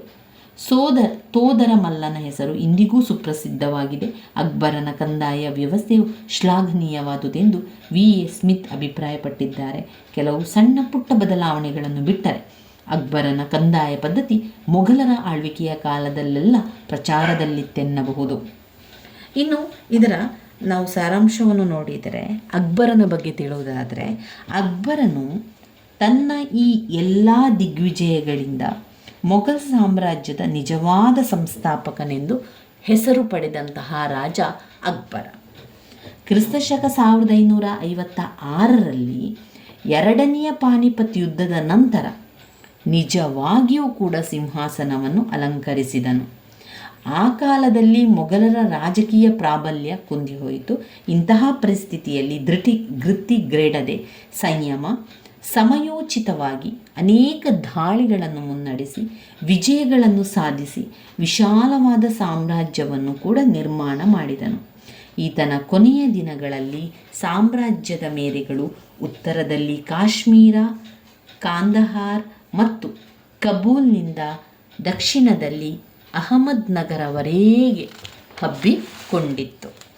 ಬಾಲ್ಯದಿಂದಲೇ ತಂದೆ ತಾಯಿ ಗುರುಗಳಿಂದ ವಿಶಾಲ ಹೃದಯ ಶ್ರೀಮಂತಿಕೆಯನ್ನು ಹೊಂದಿದ್ದಂತಹ ಅಕ್ಬರನು ಧರ್ಮಶೀಲನಾಗಿದ್ದನು. ಉದಾರ ಧರ್ಮ ಸಹಿಷ್ಣುತಾ ಮನೋಭಾವನೆ ಅವನು ಒಬ್ಬ ಮಾನವತಾವಾದಿಯಾಗಿದ್ದ ಎಂಬುದನ್ನು ಖಚಿತಪಡಿಸುತ್ತದೆ. ಇಸ್ಲಾಂ, ಬೌದ್ಧ, ಜೈನ, ಪಾರ್ಸಿ, ಕ್ರಿಶ್ಚಿಯನ್ ಧರ್ಮಗಳ ಸಾರವನ್ನರಿತು ತನ್ನದೇ ಆದ ದೀನ್ ಇ ಲಾಯಿ ಎಂಬ ನೂತನ ಧರ್ಮವನ್ನು ಪ್ರಾರಂಭಿಸಿದನು. ಈ ಪಂಥವು ಅವನ ಅಂತರಾಳದಲ್ಲಿ ಹುದುಗಿಕೊಂಡಿರುವಂತಹ ಪರಧರ್ಮ ಸಹಿಷ್ಣುತಾ ಭಾವನೆಯನ್ನು ಪ್ರತಿಬಿಂಬಿಸುತ್ತದೆ. ಆ ಕಾಲದಲ್ಲಿ ಕೃಷಿಯು ಪ್ರಧಾನ ಉದ್ಯೋಗವಾಗಿದ್ದು ರಾಷ್ಟ್ರ ಬೊಕ್ಕಸಕ್ಕೆ ಅಪಾರ ಆದಾಯ ತರುವ ಸಾಧನವಾಗಿತ್ತು. ಅದಕ್ಕಾಗಿ ಒಂದು ಉತ್ತಮ ಕಂದಾಯ ವ್ಯವಸ್ಥೆಯನ್ನು ಜಾರಿಗೆ ತಂದು ಸಾಮ್ರಾಜ್ಯದ ಆರ್ಥಿಕ ಪರಿಸ್ಥಿತಿಯನ್ನು ಉತ್ತಮ ಸ್ಥಿತಿಯಲ್ಲಿಟ್ಟುಕೊಂಡಿದ್ದನು. ಅಕ್ಬರನ ಆಳ್ವಿಕೆಯಿಂದ ಕಂಡು ಬರುವಂಥದ್ದು ಇವಿಷ್ಟು ನಾವು ನೋಡಿದರೆ ಅಕ್ಬರನ ಧಾರ್ಮಿಕ ನೀತಿಗಳಲ್ಲಿ ಬರುವಂತಹ ವಿಚಾರಗಳಾಗಿದೆ. ಧಾರ್ಮಿಕ ನೀತಿ, ಅಕ್ಬರ್ ಧಾರ್ಮಿಕ ನೀತಿಯಲ್ಲಿ ಇವೆಲ್ಲ ವಿಚಾರಗಳು ಬರ್ತದೆ. ಹೊಸ ಧರ್ಮವನ್ನು ಮಾಡಿರುವಂಥದ್ದು, ಕಂದಾಯದ ಸುಧಾರಣೆಯನ್ನು ಮಾಡಿರುವಂಥದ್ದು, ಇದೆಲ್ಲ ಕೂಡ ಕಾಣ್ಬೋದು. ಇನ್ನು ನಾವು ಈ ಒಂದು ದ್ವಿತೀಯ BA ಇತಿಹಾಸದಲ್ಲಿ ಓದಬೇಕಾಗಿರುವಂಥ 15 ಅಂಕದ ಪ್ರಶ್ನೆ ಇದು ಕೂಡ ವೆರಿ ವೆರಿ ಇಂಪಾರ್ಟೆಂಟ್ ಆಗಿರುವಂತಹ 15 ಅಂಕದ ಪ್ರಶ್ನೆ. ಮೊಘಲ್ ಸಾಮ್ರಾಜ್ಯದ ಅವನತಿಗೆ ಕಾರಣಗಳೇನು? ಬಾಬರನಿಂದ ಸ್ಥಾಪಿತವಾದಂತಹ ಮೊಘಲ್ ಸಾಮ್ರಾಜ್ಯ ಅಕ್ಬರನ ಕಾಲದಲ್ಲಿ ಪರಾಕಾಷ್ಠೆಯನ್ನು ಮೆರೆದು ಔರಂಗಜೇಬನ ನಿಧನದ ನಂತರ ಕ್ಷೀಣಿಸುತ್ತಾ ಕ್ರಮೇಣವಾಗಿ ಅವನತಿಯನ್ನು ಹೊಂದಿತು. ಪ್ರಕೃತಿಯ ಸಹಜವಾಗಿ ಯಾವುದೇ ಒಂದು ಜೀವಿ ಜನಿಸಿದ ನಂತರ ಅಂತ್ಯ ಕಾಣಲೇಬೇಕು. ಅದರಂತೆ ಯಾವುದೇ ಒಂದು ಸಾಮ್ರಾಜ್ಯ ಅವನತಿ ಹೊಂದುವುದು ಸಹಜವಾದ ವಿಚಾರ. ಮೊಘಲ್ ಸಾಮ್ರಾಜ್ಯ ತ್ವರಿತಗತಿಯಲ್ಲಿ ಇತಿಹಾಸದಿಂದ ಕಣ್ಮರೆಯಾಗಬೇಕಾದರೆ ಕೆಲವು ಪ್ರಮುಖ ಕಾರಣಗಳಿದ್ದವು. ಒಂದು, ಉತ್ತರಾಧಿಕಾರತ್ವದ ಕಾಯ್ದೆ ಜಾರಿಯಲ್ಲಿ ಇಲ್ಲದಿದ್ದುದು. 2, ಧಾರ್ಮಿಕ ನೀತಿ. 3, ಔರಂಗಜೇಬ್ನ ದಕ್ಕನ್ ದಂಡಯಾತ್ರೆ. 4, ಭಾರತದಲ್ಲಿ ಮುಸ್ಲಿಂ ಪ್ರಭುತ್ವ ಸ್ಥಾಪನೆ. 5, ಮೊಘಲ್ ಅರಸರ ದುಂದುವೆಚ್ಚ ಮತ್ತು ಭೋಗವಿಲಾಸ ಜೀವನ. ಮೊಘಲ್ ಅರಸರ ದುಂದುವೆಚ್ಚ ಮತ್ತು ಭೋಗವಿಲಾಸ ಜೀವನ. 6, ಮೊಘಲ್ ಸಾಮ್ರಾಜ್ಯದ ವೈಶಾಲತೆ. 7, ಸೈನ್ಯದ ಅಶಿಸ್ತು ಮತ್ತು ಅದಕ್ಷತೆ. ಶ್ರೀಮಂತ ಸರದಾರರ ಪ್ರಾಬಲ್ಯ. ರೈತರ ದಂಗೆಗಳು. ಅಸಮರ್ಥ ದೊರೆಗಳ ಆಳ್ವಿಕೆ. ವಿದೇಶಿಯರ ದಾಳಿ. ಇವಿಷ್ಟು 11 ಪಾಯಿಂಟ್ಸ್ಗಳು ಮೊಘಲ್ ಸಾಮ್ರಾಜ್ಯದ ಅವನತಿಗೆ ಕಾರಣಗಳಾದವು. ಇವೆಲ್ಲವೂ ಕೂಡ ನಾವೀಗ ಇಷ್ಟು ಓದ್ಕೊಂಡಿರುವಂಥದ್ದೆಲ್ಲವೂ ಕೂಡ 15 ಅಂಕದ ಪ್ರಶ್ನೆ. ವೆರಿ ವೆರಿ ಇಂಪಾರ್ಟೆಂಟ್ ಆಗಿರುವಂತಹ ಪ್ರಶ್ನೆ, ಹಲವು ಬಾರಿ ಕೇಳಿರುವಂತಹ ಪ್ರಶ್ನೆ, ಪದೇ ಪದೇ ಕೇಳುವಂತಹ ಪ್ರಶ್ನೆ ಕೂಡ ಆಗಿದೆ. ಅದರಿಂದ ಇದೆಲ್ಲ ಕೂಡ 15 ಅಂಕದ ಪ್ರಶ್ನೆ. ಇನ್ನೊಂದು 2, 3 15 ಅಂಕದ ಪ್ರಶ್ನೆಗಳನ್ನು ನೋಡಿಕೊಂಡ್ರೆ ಸಾಕು. ಒಟ್ಟು 5 ರಿಂದ 6 15 ಅಂಕದ ಪ್ರಶ್ನೆಗಳನ್ನು ನೋಡಿಕೊಂಡ್ರೆ ನಮಗೆ ಬರುವಂತಹ ಪ್ರಶ್ನೆಗೆ ಉತ್ತರವನ್ನು ಬರೆಯಲಿಕ್ಕೆ ಸಾಧ್ಯ ಆಗ್ತದೆ ಸ್ನೇಹಿತರೆ. ಮೊಘಲ್ ಸಾಮ್ರಾಜ್ಯದ ಅವನತಿಗೆ ಕಾರಣಗಳಲ್ಲಿ ಮೊದಲ ಪಾಯಿಂಟ್, ಉತ್ತರಾಧಿಕಾರತ್ವದ ಕಾಯ್ದೆ ಜಾರಿಯಲ್ಲಿ ಇಲ್ಲದಿದ್ದುದು. ಉತ್ತರಾಧಿಕಾರದ ಕಾಯ್ದೆ ಜಾರಿಯಲ್ಲಿ ಇಲ್ಲದಿದ್ದುದೇ ಮೊಘಲ್ ಸಾಮ್ರಾಜ್ಯದ ಅವನತಿಗೆ ಕಾರಣ ಆಯಿತು. ಯಾಕೆ ಅಂತ ಹೇಳಿದರೆ, ಮೊಘಲರಲ್ಲಿ ಒಂದು ಸರಿಯಾದ ಉತ್ತರಾಧಿಕಾರ ಅಂತ ಇರಲಿಲ್ಲ. ಉತ್ತರಾಧಿಕಾರತ್ವದ ಶಾಸನ ಇಲ್ಲದ್ದು ಅದಕ್ಕೆ ಒಂದು ಕಾರಣ ಆಯಿತು. ಉತ್ತರಾಧಿಕಾರತ್ವದ ಶಾಸನವಿಲ್ಲದಿದ್ದುದರಿಂದ ಒಬ್ಬ ಚಕ್ರವರ್ತಿ ಕಾಲವಾದ ದಿನದಿಂದಲೇ ಸಿಂಹಾಸನಕ್ಕಾಗಿ ವಿವಿಧ ಮೂಲಗಳಿಂದಲೂ ಪ್ರತಿಸ್ಪರ್ಧಿಗಳ ಏಳಿಗೆಗೆ ಅವಕಾಶ ಇತ್ತು. ಅಲ್ಲದೆ ಅಣ್ಣ ತಮ್ಮಂದಿರ ಹಾಗೂ ತಂದೆ ಮಕ್ಕಳಲ್ಲಿ ಅಧಿಕಾರಕ್ಕಾಗಿ ಕೊಲೆಗಳು ಕೂಡ ನಡೆಯುತ್ತಿದ್ದವು. ಮೊಘಲ್ ಸಾಮ್ರಾಟರ ಕಾಲದಲ್ಲಿ, ಹುಮಾಯೂನನ ಕಾಲದಲ್ಲಿ ಕಾಮ್ರಾನ್, ಹಿಂದಾಲ್ ಮತ್ತು ಅಸ್ಕರಿ, ಅಕ್ಬರನ ಕಾಲದಲ್ಲಿ ಮಿರ್ಜಾ ಮಹಮ್ಮದ್ ಮತ್ತು ಸಲೀಂ ಜಹಂಗೀರ್ನ ಕಾಲದಲ್ಲಿ ಖುಸ್ರುವಿನ ದಂಗೆ, ಶಹಜಾನ್ನ ಕಾಲದಲ್ಲಿ ಔರಂಗಜೇಬ್, ದಾರಾ, ಸೂಜಾ, ಮುರಾದ್, ಔರಂಗಜೇಬ್ನ ಕಾಲದಲ್ಲಿ ಯುವರಾಜ ಮಹಮ್ಮದ್ ಮುಜಾಮ್, ಅಕ್ಬರ್ ಹಾಗೂ ಬಹದ್ದೂರ್ ಶಾನ ಕಾಲದಲ್ಲಿ ಅಜಮ್ ಕಾಮ್ಶಾ ಮೊದಲಾದವರು ಸಿಂಹಾಸನಕ್ಕಾಗಿ ಅಂತಃಕಲಹದಲ್ಲಿ ತೊಡಗಿದರೆ ವಿನಃ ಆಡಳಿತವೆಂಬ ನೌಕೆ ಮುಳುಗುತ್ತಿದ್ದಾಗ ಪ್ರತಿಯೊಬ್ಬರೂ ಅದರ ಅವಶೇಷಗಳನ್ನು ಸಂಗ್ರಹಿಸಲು ಹೋರಾಡಿದರೇ ಹೊರತು ಮುಳುಗುವ ನೌಕೆಯನ್ನು ರಕ್ಷಿಸಲು ಯಾರೊಬ್ಬರೂ ಕೂಡ ಚಿಂತೆ ಮಾಡಲಿಲ್ಲ, ಯಾರೊಬ್ಬರೂ ಕೂಡ ಬರಲಿಲ್ಲ. ಈ ಕಾರಣದಿಂದಾಗಿ ಮೊಘಲ್ ಸಾಮ್ರಾಜ್ಯದ ಅವನತಿಗೆ ಕಾರಣ ಆಯಿತು. ಕಾರಣ, ಉತ್ತರಾಧಿಕಾರತ್ವದ ಕಾಯ್ದೆ ಜಾರಿಯಲ್ಲಿಲ್ಲದಿದ್ದುದು. 2, ಧಾರ್ಮಿಕ ನೀತಿ. ಏನಿತ್ತು ಧಾರ್ಮಿಕ ನೀತಿ? ಔರಂಗಜೇಬನು ಅನುಸರಿಸಿದ ಧಾರ್ಮಿಕ ನೀತಿ ಮೊಘಲ್ ಸಾಮ್ರಾಜ್ಯದ ಅವನತಿಗೆ ಮತ್ತೊಂದು ಕಾರಣ. ಔರಂಗಜೇಬನು ಆಳ್ವಿಕೆಗೆ ಬಂದ ನಂತರ ಧರ್ಮ ಸಹಿಷ್ಣುತೆಯನ್ನು ಕಡೆಗಣಿಸಿ ತನ್ನದೇ ಆದ ಧಾರ್ಮಿಕ ನೀತಿಯನ್ನು ಅನುಸರಿಸಿದನು. ಅವನ ನೀತಿಗಳಿಂದ ಹಿಂದೂ ದೇವಾಲಯಗಳ ನಾಶ, ಹಿಂದೂ ಮುಸ್ಲಿಮರ ನಡುವಿನ ತಾರತಮ್ಯತೆ, ಮುಸ್ಲಿಮರಿಗೆ ಒಂದು ಪಂಗಡವಾಗಿದ್ದ ಶಿಯಾಗಳ ವಿರುದ್ಧ ಸುನ್ನಿಯಾಗಿದ್ದ ಔರಂಗಜೇಬನು ಅನುಸರಿಸಿದ ನೀತಿ ಅವಹೇಳನಕರವಾಗಿತ್ತು. ಅವನ ಧಾರ್ಮಿಕ ನೀತಿಯ ತಾರತಮ್ಯತೆಯಿಂದಾಗಿ ಅನೇಕ ದಂಗೆಗಳಿಗೆ ಕೂಡ ಕಾರಣ ಆಯಿತು. ಬಹುಸಂಖ್ಯಾತರಾಗಿದ್ದ ಹಿಂದೂಗಳು ದಂಗೆಗೆ ಎದ್ದರು. ಚಾಟರು, ಸನ್ನಮಿಯರು, ಸಿಖ್ಖರು, ಮರಾಠರು ಮತ್ತು ರಜಪೂತರು ಅವರ ಧಾರ್ಮಿಕ ನೀತಿಯ ವಿರುದ್ಧ ಸಿಡಿದೆದ್ದು ಪ್ರತಿಭಟನೆ ಕೂಡ ಮಾಡ್ತಾರೆ. ಇನ್ನು 3ನೇ ಪಾಯಿಂಟ್ನಲ್ಲಿ ಔರಂಗಜೇಬನ ದಕ್ಕನ್ ದಂಡಯಾತ್ರೆ. ಔರಂಗಜೇಬನು ಮೊಘಲರ ಆಳ್ವಿಕೆ ಕೇವಲ ಉತ್ತರ ಭಾರತಕ್ಕೆ ಮಾತ್ರ ಸೀಮಿತವಾಗಿತ್ತು. ಈತನು ದಕ್ಷಿಣದಲ್ಲಿ ಸುನ್ನಿ ಇಸ್ಲಾಂ ಧರ್ಮೀಯರನ್ನು ಬೇರೂರಿಸುವ ಸಲುವಾಗಿ ದಕ್ಕನ್ ದಂಡಯಾತ್ರೆಯನ್ನು ಕೈಗೊಂಡನು. ಅದು ಔರಂಗಜೇಬ್ನ ನೀತಿಗಳಲ್ಲಿ ಒಂದು ದೊಡ್ಡ ಪ್ರಮಾದವಾಗಿತ್ತು. ಆಗ ತಾನೇ ಹೊಸ ಹುರುಪಿನಿಂದ ತಲೆ ಎತ್ತಿ ನಿಂತಿದ್ದ ಮರಾಠ ಸಾಮ್ರಾಜ್ಯವನ್ನು ಹತ್ತಿಕ್ಕಿ ದಕ್ಷಿಣ ಭಾರತವನ್ನು ತನ್ನ ಹಿಡಿತದಲ್ಲಿ ತರುವ ಪ್ರಯತ್ನ ನಡೆಸಿದ ಔರಂಗಜೇಬ್ ತನ್ನ ಶತ್ರುಗಳ ಸಂಖ್ಯೆಯನ್ನು ಹೆಚ್ಚಿಸಿಕೊಂಡನೇ ವಿನಃ ಕಿಂಚಿತ್ ಲಾಭವನ್ನು ಕೂಡ ಅವನು ಪಡೆಯಲಿಲ್ಲ. ಇನ್ನು 4ನೇ ಪಾಯಿಂಟ್, ಭಾರತದಲ್ಲಿ ಮುಸ್ಲಿಂ ಪ್ರಭುತ್ವ ಸ್ಥಾಪನೆ. ಭಾರತದಲ್ಲಿ ಮುಸ್ಲಿಂ ಪ್ರಭುತ್ವದ ಸ್ಥಾಪನೆ ಆಯಿತು. ಇದು ಮೊಘಲ್ ಸಾಮ್ರಾಜ್ಯದ ಅವನಿಗೆ ಕಾರಣ ಆಯಿತು. ಔರಂಗಜೇಬನು ಕೈಗೊಂಡ ದಕ್ಷಿಣ ಭಾರತ ದಂಡಯಾತ್ರೆ ಹಾಗೆಯೇ ಮೊಘಲರ ಅವನತಿಗೆ ನಾನಾ ರೂಪದಲ್ಲಿ ಕಾರಣವಾಯಿತು. ಔರಂಗಜೇಬನು ಸತತವಾಗಿ ದಕ್ಕನ್ನಲ್ಲಿ ಯುದ್ಧಗಳಿಂದಾಗಿ ಅಪಾರ ಸೈನಿಕ ಆರ್ಥಿಕ ಕಷ್ಟ ನೋವು ಉಂಟಾಯಿತು. 1681 ಮತ್ತು 1707ರವರೆಗೆ ಸುಮಾರು 25 ವರ್ಷಗಳ ಕಾಲ ದಕ್ಷಿಣದಲ್ಲಿ ಉಳಿದುದರಿಂದ ಉತ್ತರದಲ್ಲಿ ರಾಜಕೀಯ ಪರಿಸ್ಥಿತಿಗಳೆಲ್ಲವೂ ಕೂಡ ಹದಗೆಡಲಿಕ್ಕೆ ಆರಂಭ ಆಯಿತು. ಔರಂಗಜೇಬನು ದಕ್ಕನ್ನಿನಲ್ಲಿ ದಂಡಯಾತ್ರೆ ಕೈಗೊಂಡಿದ್ದರಿಂದ ಉತ್ತರ ಭಾರತದಲ್ಲಿ ಪ್ರಾಂತ್ಯಾಧಿಕಾರಿಗಳು ಸ್ವತಂತ್ರರಾಗಲು ಹವಣಿಸುತ್ತಿದ್ದರು.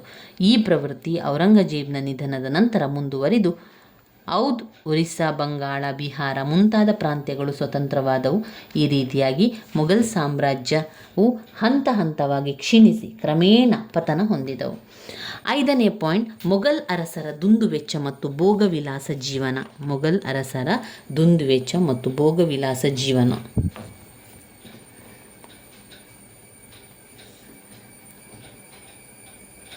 ಮೊಘಲ್ ಚಕ್ರವರ್ತಿಗಳು ಕೈಗೊಂಡ ದಿಗ್ವಿಜಯಗಳಿಂದ ಆರ್ಥಿಕ ಹಿನ್ನಡೆ ಅಲ್ಲದೆ ಅತಿಯಾದ ಯುದ್ಧದಾಹದಿಂದ ಅತೀ ಹೆಚ್ಚಿನ ಹಣವನ್ನು ಯುದ್ಧಗಳಲ್ಲಿ ಪಾಲ್ಗೊಳ್ಳುತ್ತಿದ್ದ ಸೈನಿಕರಿಗೆ ಖರ್ಚು ಮಾಡ್ತಾ ಇದ್ರು. ರಾಜ್ಯದ ವಾರ್ಷಿಕ ಆದಾಯವನ್ನು ಸಂಪೂರ್ಣವಾಗಿ ಸೈನಿಕರಿಗಾಗಿಯೇ ವಿನಿಯೋಗಿಸುತ್ತಿದ್ದರು.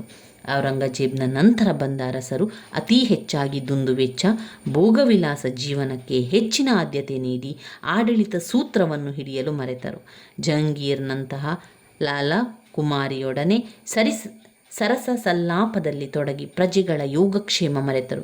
ಈ ರೀತಿಯಾಗಿ ಸಾಮ್ರಾಜ್ಯವು ಅವನತಿ ಹೊಂದಲು ಕಾರಣವಾಗಿರುವಂಥದ್ದು ಮೊಘಲರ ಅರಸರ ದುಂದುವೆಚ್ಚ ಮತ್ತು ಭೋಗವಿಲಾಸ ಜೀವನ. ಇನ್ನು 7ನೇ ಪಾಯಿಂಟ್, ಸೈನ್ಯದ ಅಶಿಸ್ತು ಮತ್ತು ಅದಕ್ಷತೆ. ಸೈನ್ಯದ ಅಶಿಸ್ತು ಮತ್ತು ಅದಕ್ಷತೆಯನ್ನು ನೋಡುವುದಾದರೆ ಅಕ್ಬರ ಮೊಘಲ್ ಸಾಮ್ರಾಜ್ಯದಲ್ಲಿ ಯಾವುದೇ ಒಂದು ರಾಜ್ಯ ಶಾಂತಿಯಿಂದ ಕೂಡಿದೆ ಅಥವಾ ದಕ್ಷತೆಯಿಂದ ಕೂಡಿದೆ ಎಂದು ಹೇಳಲು ಬಹುಮುಖ್ಯವಾಗಿ ಬೇಕಾಗಿರುವಂಥದ್ದು ಸೈನಿಕ ವ್ಯವಸ್ಥೆ. ಈ ಸೈನಿಕ ವ್ಯವಸ್ಥೆಯನ್ನೇ ಅವಲಂಬಿಸುವಂಥದ್ದು. ಅಕ್ಬರನ ರಾಜನೀತಿಯನ್ನು ಉದಾಹರಿಸಿ ಹೇಳುವುದಾದರೆ ಯಾವುದೇ ಒಬ್ಬ ರಾಜ ದಿಗ್ವಿಜಯ ಪ್ರವೃತ್ತಿ ಉಳ್ಳವನಾಗಿರಬೇಕು, ಇಲ್ಲದಿದ್ದರೆ ನೆರೆ ಹೊರೆಯವರು ಅವರ ವಿರುದ್ಧ ಕತ್ತಿ ಮಸೆಯುತ್ತಾರೆ ಎಂದು ತಾನೇ ಹೇಳಿಕೊಂಡಿದ್ದಾನೆ. ಹೀಗಾಗಿ ರಾಜಕೀಯ ಶಕ್ತಿಗಳಿಂದ ಆಂತರಿಕ ದಂಗೆಕೋರನಿಂದ ಸಾಮ್ರಾಜ್ಯವನ್ನು ರಕ್ಷಿಸಲು ಸಮರ್ಥ ಸೈನ್ಯ ಅಗತ್ಯ. ಆದರೆ ಮೊಘಲ್ ಸೈನ್ಯದಲ್ಲಿ ಕ್ರಮೇಣ ಜಾಗೀರುಗಳ ಕೊರತೆ, ಸಾರ್ವತ್ರಿಕ ಬೆಲೆ ಏರಿಕೆ, ನಿರುದ್ಯೋಗ ಮುಂತಾದವುಗಳಿಂದ ಭ್ರಷ್ಟಾಚಾರ, ಲಂಚ ಪ್ರವೃತ್ತಿ ಹೆಚ್ಚಾಗಿ ಸೈನಿಕರ ದಕ್ಷತೆಯನ್ನು ಕುಂದಿಸಿತು.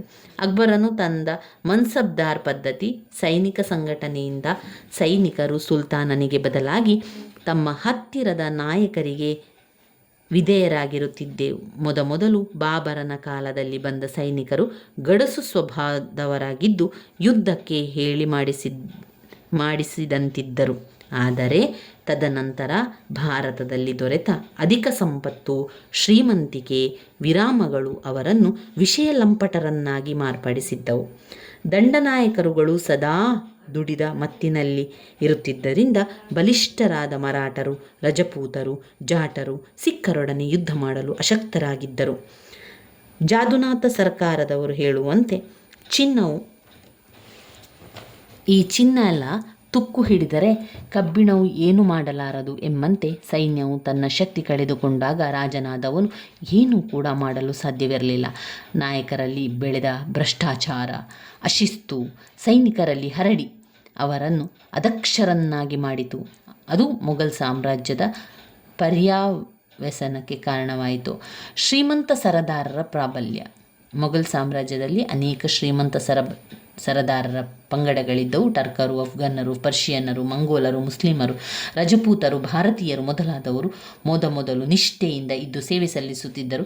ಅಬ್ದುಲ್ ರಹೀಂ, ಮಹಮ್ಮದ್ ಸದುಲ್ಲಾ, ಮೀರ್ ಜುಮ್ಮಾ ಮೊದಲಾದವರು ಈ ಸಾಮ್ರಾಜ್ಯದ ಏಳಿಗೆಗೆ ದುಡಿದರು. ಕಾಲಕ್ರಮೇಣ ಏನಾಯಿತು? ಹದಗೆಟ್ಟ ವಾತಾವರಣ ಮತ್ತಿತರ ಕಾಲಗಳೆಂಬ ಸಂಕುಚಿತ ಭಾವನೆ ಒಳಗಾಗಿ ಅದರಲ್ಲಿ ಇರಾನಿ, ತುರಾನಿ, ಹಿಂದೂಸ್ತಾನಿ ಮೊದಲಾದ ಗುಂಪುಗಳ ಅಸ್ತಿತ್ವಕ್ಕೆ ಬಂದು ಸಾಮ್ರಾಜ್ಯದ ಪ್ರಗತಿಯನ್ನು ಮರೆತು ಸ್ವಕಾರ್ಯಕ್ಕೆ ಹೀಗೆ ಇನ್ನೂ ಅನೇಕ ಕಾರಣಗಳು ಮೊಘಲ್ ಸಾಮ್ರಾಜ್ಯವು ಪತನಗೊಳ್ಳಲು ಕಾರಣಗಳಾದವು.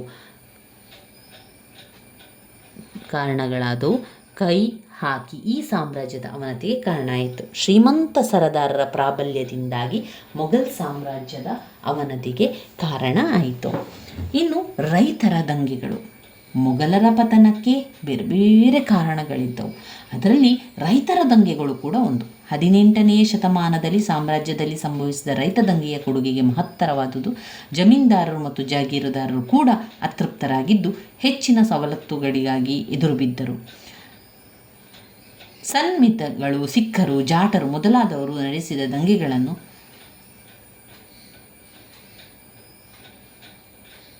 ದಂಗೆಗಳನ್ನು ಇಲ್ಲಿ ಸ್ಮರಿಸಬಹುದು. ದಕ್ಕನ್ನಲ್ಲಿ ಮರಾಠರು ನಡೆಸಿದ ಹೋರಾಟ ಸಾಧಾರಣವಾಗಿತ್ತು. 10ನೇ ಪಾಯಿಂಟ್, ಅಸಮರ್ಥ ದೊರೆಗಳ ಆಳ್ವಿಕೆ. ಯಾವುದೇ ಸಾಮ್ರಾಜ್ಯ ಮೇಲ್ಮಟ್ಟಕ್ಕೆ ಹೋದ ಮೇಲೆ ಕೆಳಗಿಳಿಯಲೇಬೇಕು ಅಥವಾ ಹುಟ್ಟಿದವನು ಸಾಯಲೇಬೇಕು ಎಂಬ ಸ್ವಾಭಾವಿಕ ನಿಯಮದಂತೆ ಒಂದಲ್ಲ ಒಂದು ದಿನ ಅವನತಿಯನ್ನು ಕಾಣಲೇಬೇಕು. ಔರಂಗಜೇಬನ ನಂತರ ಬಂದ ಅರಸರು, ಅವನ ಮಕ್ಕಳಾದ ಮೌಜಮ್, ಮಹಮ್ಮದ್ ಅಜಾಮ್, ಮಹಮ್ಮದ್ ಖಾನ್ ಬಶ್ ಅಸಮರ್ಥರು, ವಿಷಯಲಂಪಟರು ಹಾಗೂ ಅವಿವೇಕಿಗಳು, ಮದ್ಯ ಆಸಕ್ತರಾಗಿದ್ದು ಆಡಳಿತ ಮತ್ತು ಪ್ರಜೆಗಳ ಕ್ಷೇಮ ನಿರ್ಲಕ್ಷಿಸಿದರು. ಅಂತಃಪುರದಲ್ಲಿ ಸ್ತ್ರೀಯರ ಜೊತೆ ಕಳೆದ ಜಹಂದರ್ ಶಾ ಎಚ್ಚರಿಕೆ ತಪ್ಪಿದವನೆಂದು ಹೆಸರಾದ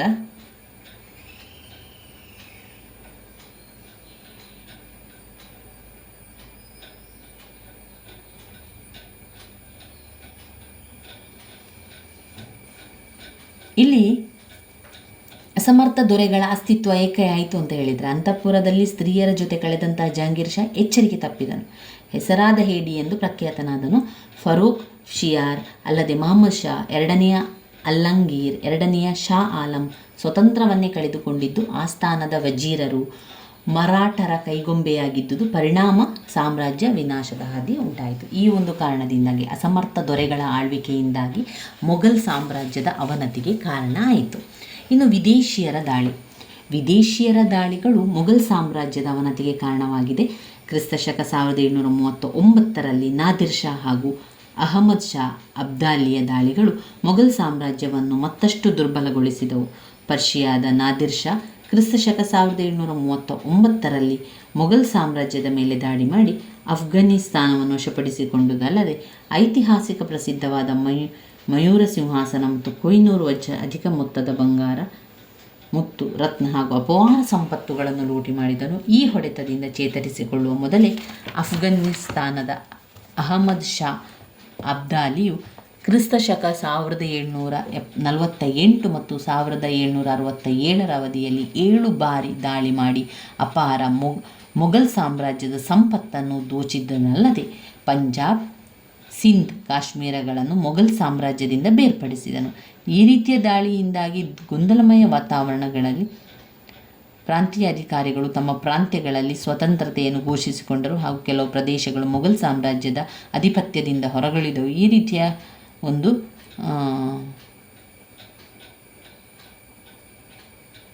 ಈ ರೀತಿಯ ಪರಕೀಯ ದಾಳಿಗಳಿಂದಾಗಿ ಇನ್ನಿತರ ಕಾರಣದಿಂದಾಗಿ ಮೊಘಲ್ ಸಾಮ್ರಾಜ್ಯವು ಅಂತಿಮ ಹಂತಕ್ಕೆ ಅಥವಾ ಅಂತಿಮ ಪತನಕ್ಕೆ ಅದು ಕಾರಣ ಆಯಿತು. ಈ ಬಾಬರನಿಂದ ಪ್ರಾರಂಭವಾದಂತಹ ಮೊಘಲ್ ಸಾಮ್ರಾಜ್ಯ ಔರಂಗಜೇಬ್ನ ಕಾಲ ನಂತರ ಅವನತಿ ಹೊಂದಲು ವಿವಿಧ ಕಾರಣಗಳು, ಅದಕ್ಕೆ ಪತನಕ್ಕೆ ಕಾರಣ ಅಂಶಗಳು ಮುಖ್ಯವಾಗಿದ್ದವು. ರಾಜಕೀಯ, ಆರ್ಥಿಕ, ಸಾಮಾಜಿಕ ನೀತಿ, ಯುದ್ಧಗಳು ಮೊಘಲ್ ಸಾಮ್ರಾಜ್ಯದ ಪತನಕ್ಕೆ ಕಾರಣವಾಗಿರುವುದನ್ನು ಕಾಣಬಹುದಾಗಿದೆ. ಅದರಿಂದ ಮೊಘಲ್ ಸಾಮ್ರಾಜ್ಯದ ಅವನತಿಗೆ ಕಾರಣವಾಗುವಂಥ ಪಾಯಿಂಟ್ಸ್ಗಳನ್ನು ಮತ್ತೊಮ್ಮೆ ನೋಡ್ತಾ ಹೋಗುವ, ಮತ್ತೊಮ್ಮೆ ಹೇಳ್ತಾ ಹೋಗುವ. ಮೊಘಲ್ ಸಾಮ್ರಾಜ್ಯದ ಅವನತಿಯ ಕಾರಣಗಳು ವೆರಿ ವೆರಿ ಇಂಪಾರ್ಟೆಂಟ್ ಆಗಿರುವಂಥ ಪ್ರಶ್ನೆ. ಒಂದು, ಉತ್ತರಾಧಿಕಾರತ್ವದ ಕಾಯ್ದೆ ಜಾರಿಯಲ್ಲಿ ಇಲ್ಲದಿದ್ದುದು. 2 ಧಾರ್ಮಿಕ ನೀತಿ. 3 ಔರಂಗಜೇಬ್ನ ದಕ್ಕನ್ ದಂಡಯಾತ್ರೆ. 4 ಭಾರತದಲ್ಲಿ ಮುಸ್ಲಿಂ ಪ್ರಭುತ್ವ ಸ್ಥಾಪನೆ. 5 ಮೊಘಲರ ಅರಸರ ದುಂದುವೆಚ್ಚ ಮತ್ತು ಭೋಗವಿಲಾಸ ಜೀವನ.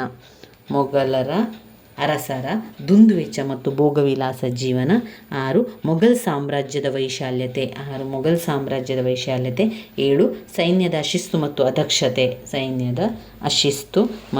ಅದಕ್ಷತೆ. 8 ಶ್ರೀಮಂತ ಸರದಾರರ ಪ್ರಾಬಲ್ಯ. ರೈತರ ದಂಗೆಗಳು. ಅಸಮರ್ಥ ದೊರೆಗಳ ಆಳ್ವಿಕೆ. 11 ವಿದೇಶಿಯರ ದಾಳಿಗಳು. ಇವಿಷ್ಟು ಇದರಲ್ಲಿ ಬರ್ತದೆ ಮೊಘಲ್ ಸಾಮ್ರಾಜ್ಯದ ಅವನತಿಗೆ ಕಾರಣಗಳು. ಇಲ್ಲಿ ನಾವು ಶೇರ್ಷಾಹನ ಸುಧಾರಣೆಗಳನ್ನು ತಿಳ್ಕೊಂಡೆವು, ಅಕ್ಬರನ ಧಾರ್ಮಿಕ ನೀತಿಯನ್ನು ತಿಳ್ಕೊಂಡೆವು, ಹಾಗೆ ಮೊಘಲ್ ಸಾಮ್ರಾಜ್ಯದ ಅವನತಿಗೆ ಕಾರಣಗಳನ್ನು ಕೂಡ ತಿಳ್ಕೊಂಡೆವು. ಇನ್ನು ಬ್ಲಾಕ್ 2ರಲ್ಲಿ ಬರುವಂತಹ ಮುಖ್ಯವಾದ ಪ್ರಶ್ನೆಗಳನ್ನು ನೋಡ್ಕೊಳ್ಳೋ ಸ್ನೇಹಿತರೆ. ನನ್ನ ವೀಡಿಯೋಸ್ ಎಲ್ಲ ನಿಮಗೆ ಇಷ್ಟ ಆಗಿದ್ದರೆ ಲೈಕ್ ಕೊಡಿ, ಶೇರ್ ಮಾಡಿ, ಸಬ್ಸ್ಕ್ರೈಬ್ ಮಾಡಲಿಕ್ಕೆ ಮರಿಬೇಡಿ. ಧನ್ಯವಾದಗಳು.